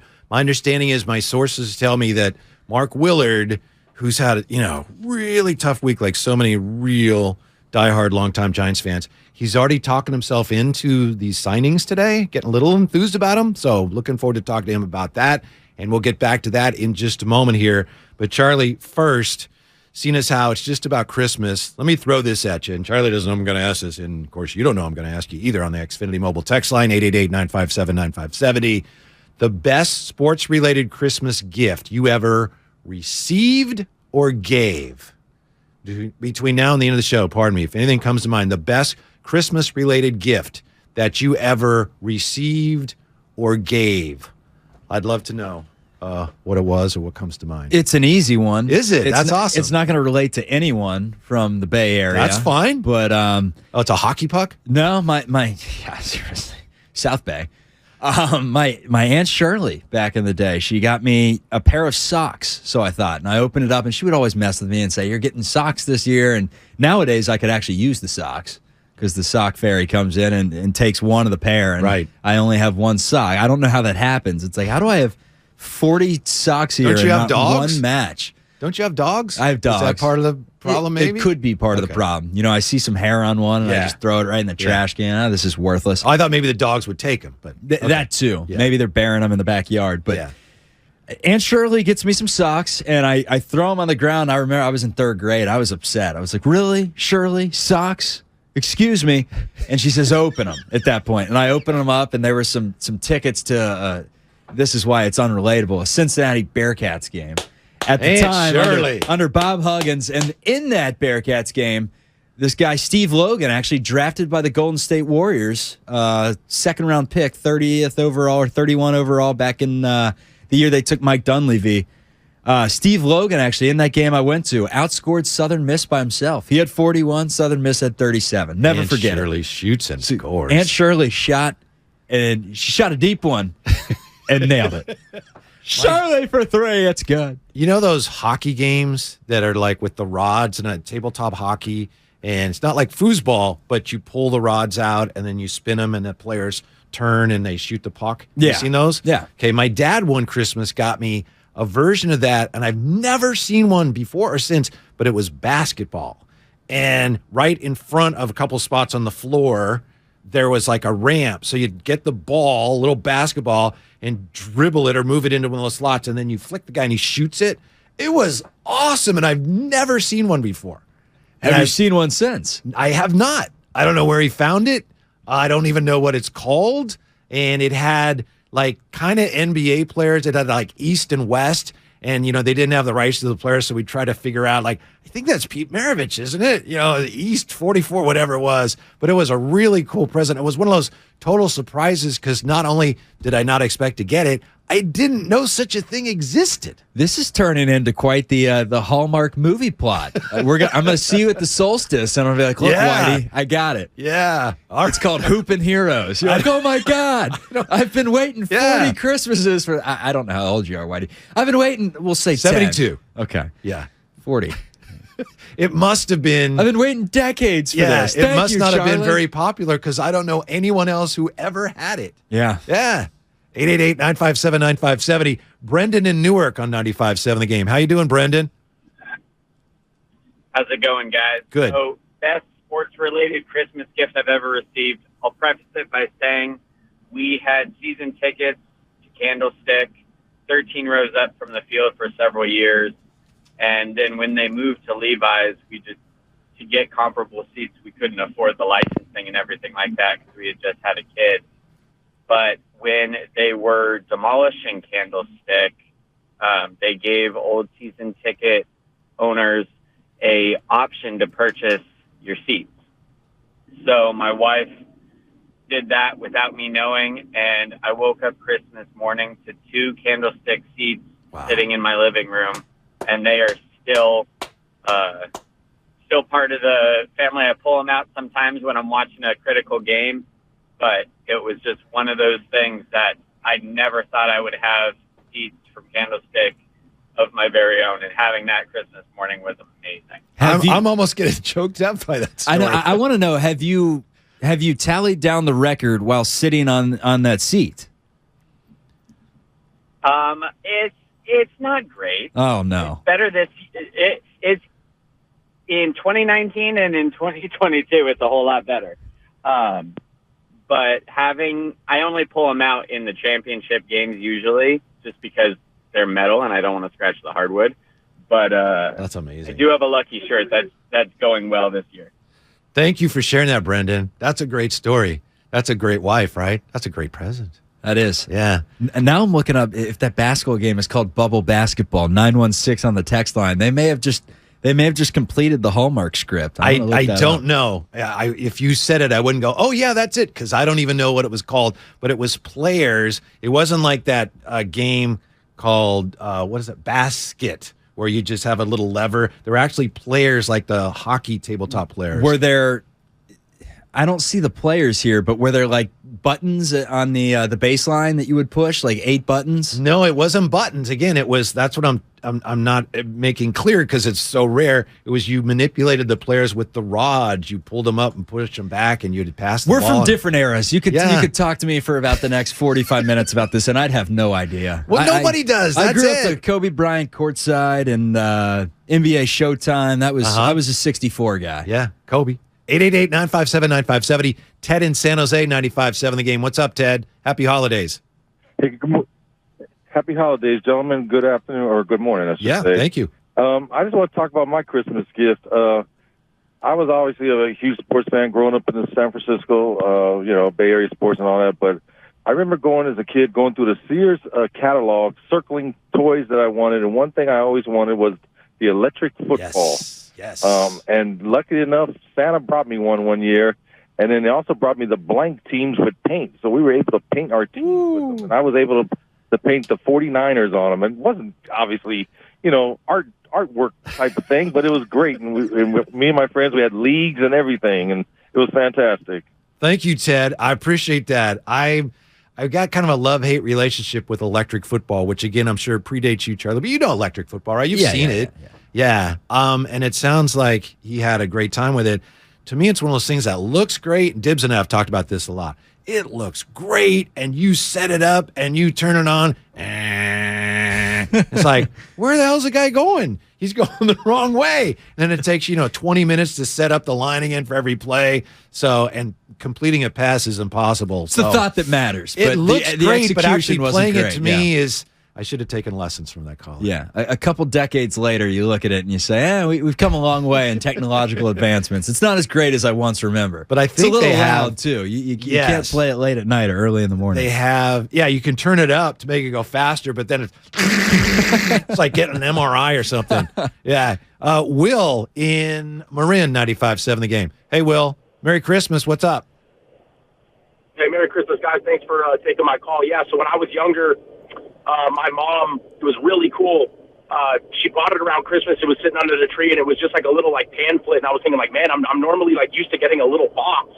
So I open up, and it's a little paper thing. And my mom had bought me this awesome summer camp Giants hitting thing, and with a special guest. And when you go to those things, you're thinking, the special guest probably going to be Lucille, nothing crazy, but it was awesome. She, little did she know, she bought me a whole week of hitting lessons with Will Clark with about 10 other individuals, and it was the best Christmas present that I'd ever gotten, and probably some of the best humility and humble pie that I got. And I remember I was hitting with Will Clark and asked him, "Hey, Will, if I have a chance to go pro, I just want you to be honest." And he's like, "You want me to be 100% honest?" He's like, "You're probably good enough to go to college and get an education, but not play in the pros." And it was awesome because when that time came, it didn't hurt my feelings. So shout out to Will Clark. Shout out to my mom. It was an awesome experience, and I got to learn from a legend. So something I'll always cherish and hold in my heart dearly. So it was great. Thanks, guys. No, thank you. That's a great story. Let me explain for Charlie because he's not from the area. It would be like you went to camp and like Pete Rose or somebody was there.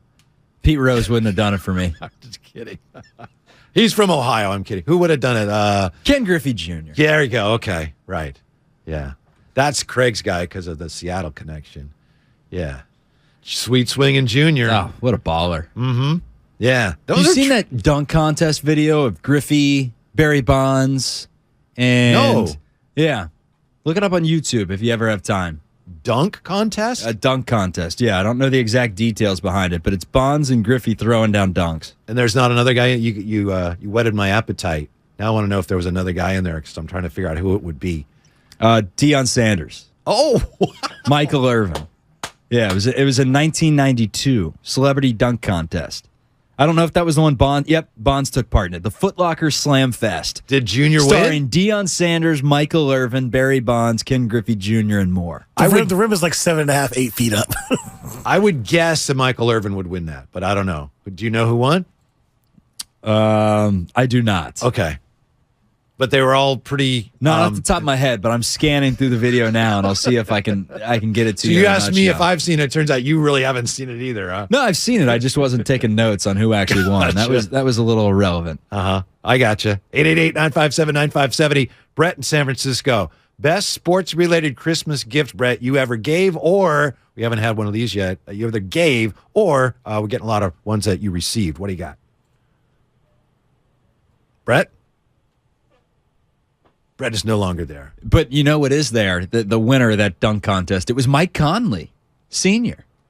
Mike Conley's in the dunk contest? Mike Conley was in it randomly. I didn't know he was in there. Michael Irvin or Ken Griffey Jr. It was Mike Conley that held up the giant check. All right. Well, I'm glad that we got some positive vibes going here before we get back to the Giants because it's been a rough week for the Giants. And I don't know, maybe today's some good news. We found out that yesterday Farhan spoke to the players and manager, the Zoom call, and he took responsibility for whatever happened with Correa, though we still don't know what that was. And the Giants today signing a couple of players. Michael Conforto, all-star, former all-star Michael Conforto, and Taylor Rogers, couple of new Giants, baby. Oh, baby. That's an easy press release to sell. I can already see the billboard right now on 280.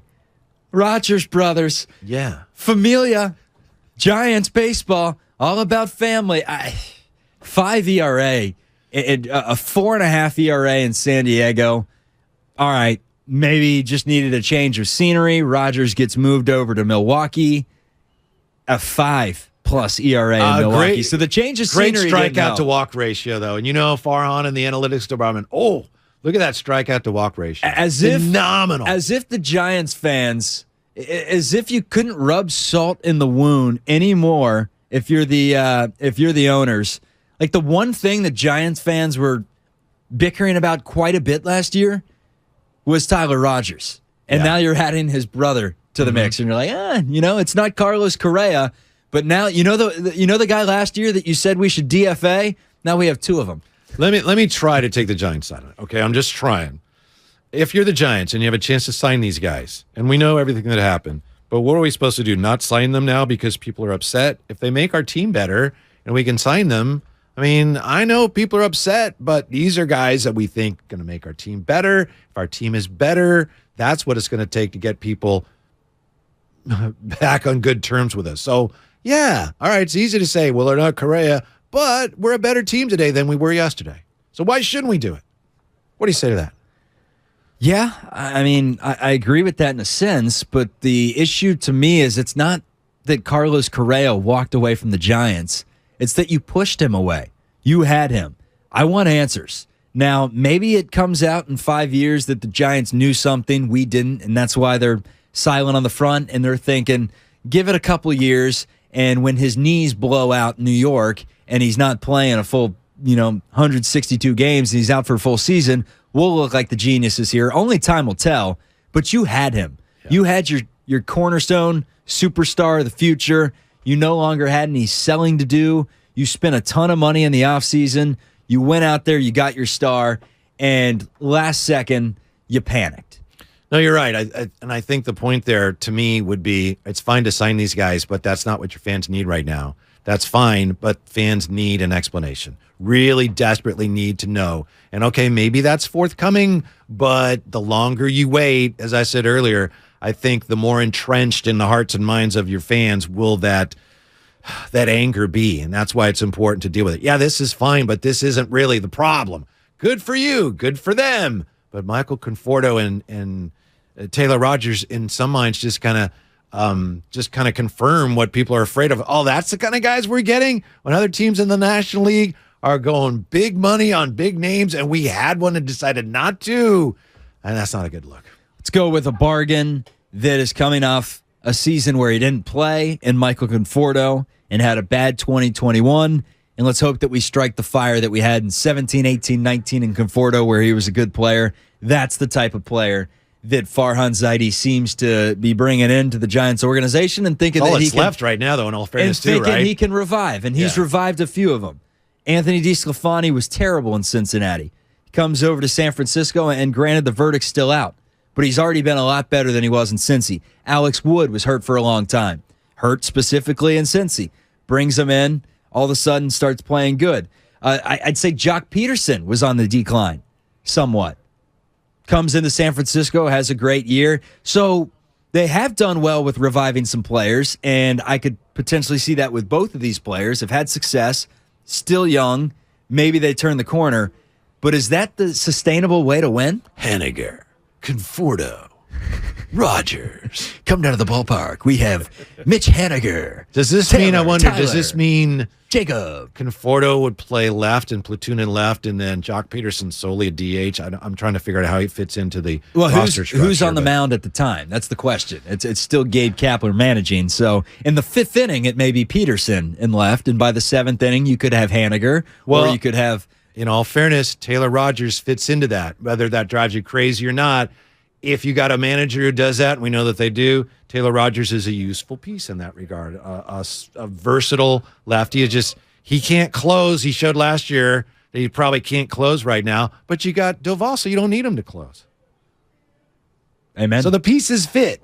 It's just, fans don't want the pieces fit, and they want the big chunk piece of the puzzle. You also had a 4-piece puzzle that was ready to be put together right there with Carlos Correa, and now you're going with the 26-piece puzzle. You've lost a couple of pieces because you don't necessarily know what they are. You think you know where they are. You think you know the pieces under the couch and that Michael Conforto can still play baseball, but you don't 100% know coming off an injury if he's going to be the same player that he was in 2021 or if he's going to get back to his old ways. So the puzzle right now, you think you have the pieces there, but a few of them are broken. You have to tape them back together, and you have to wait and see. We're on the island of misfit toys. Right? Is that kind of what this Giant roster is becoming? Like the A's used to be?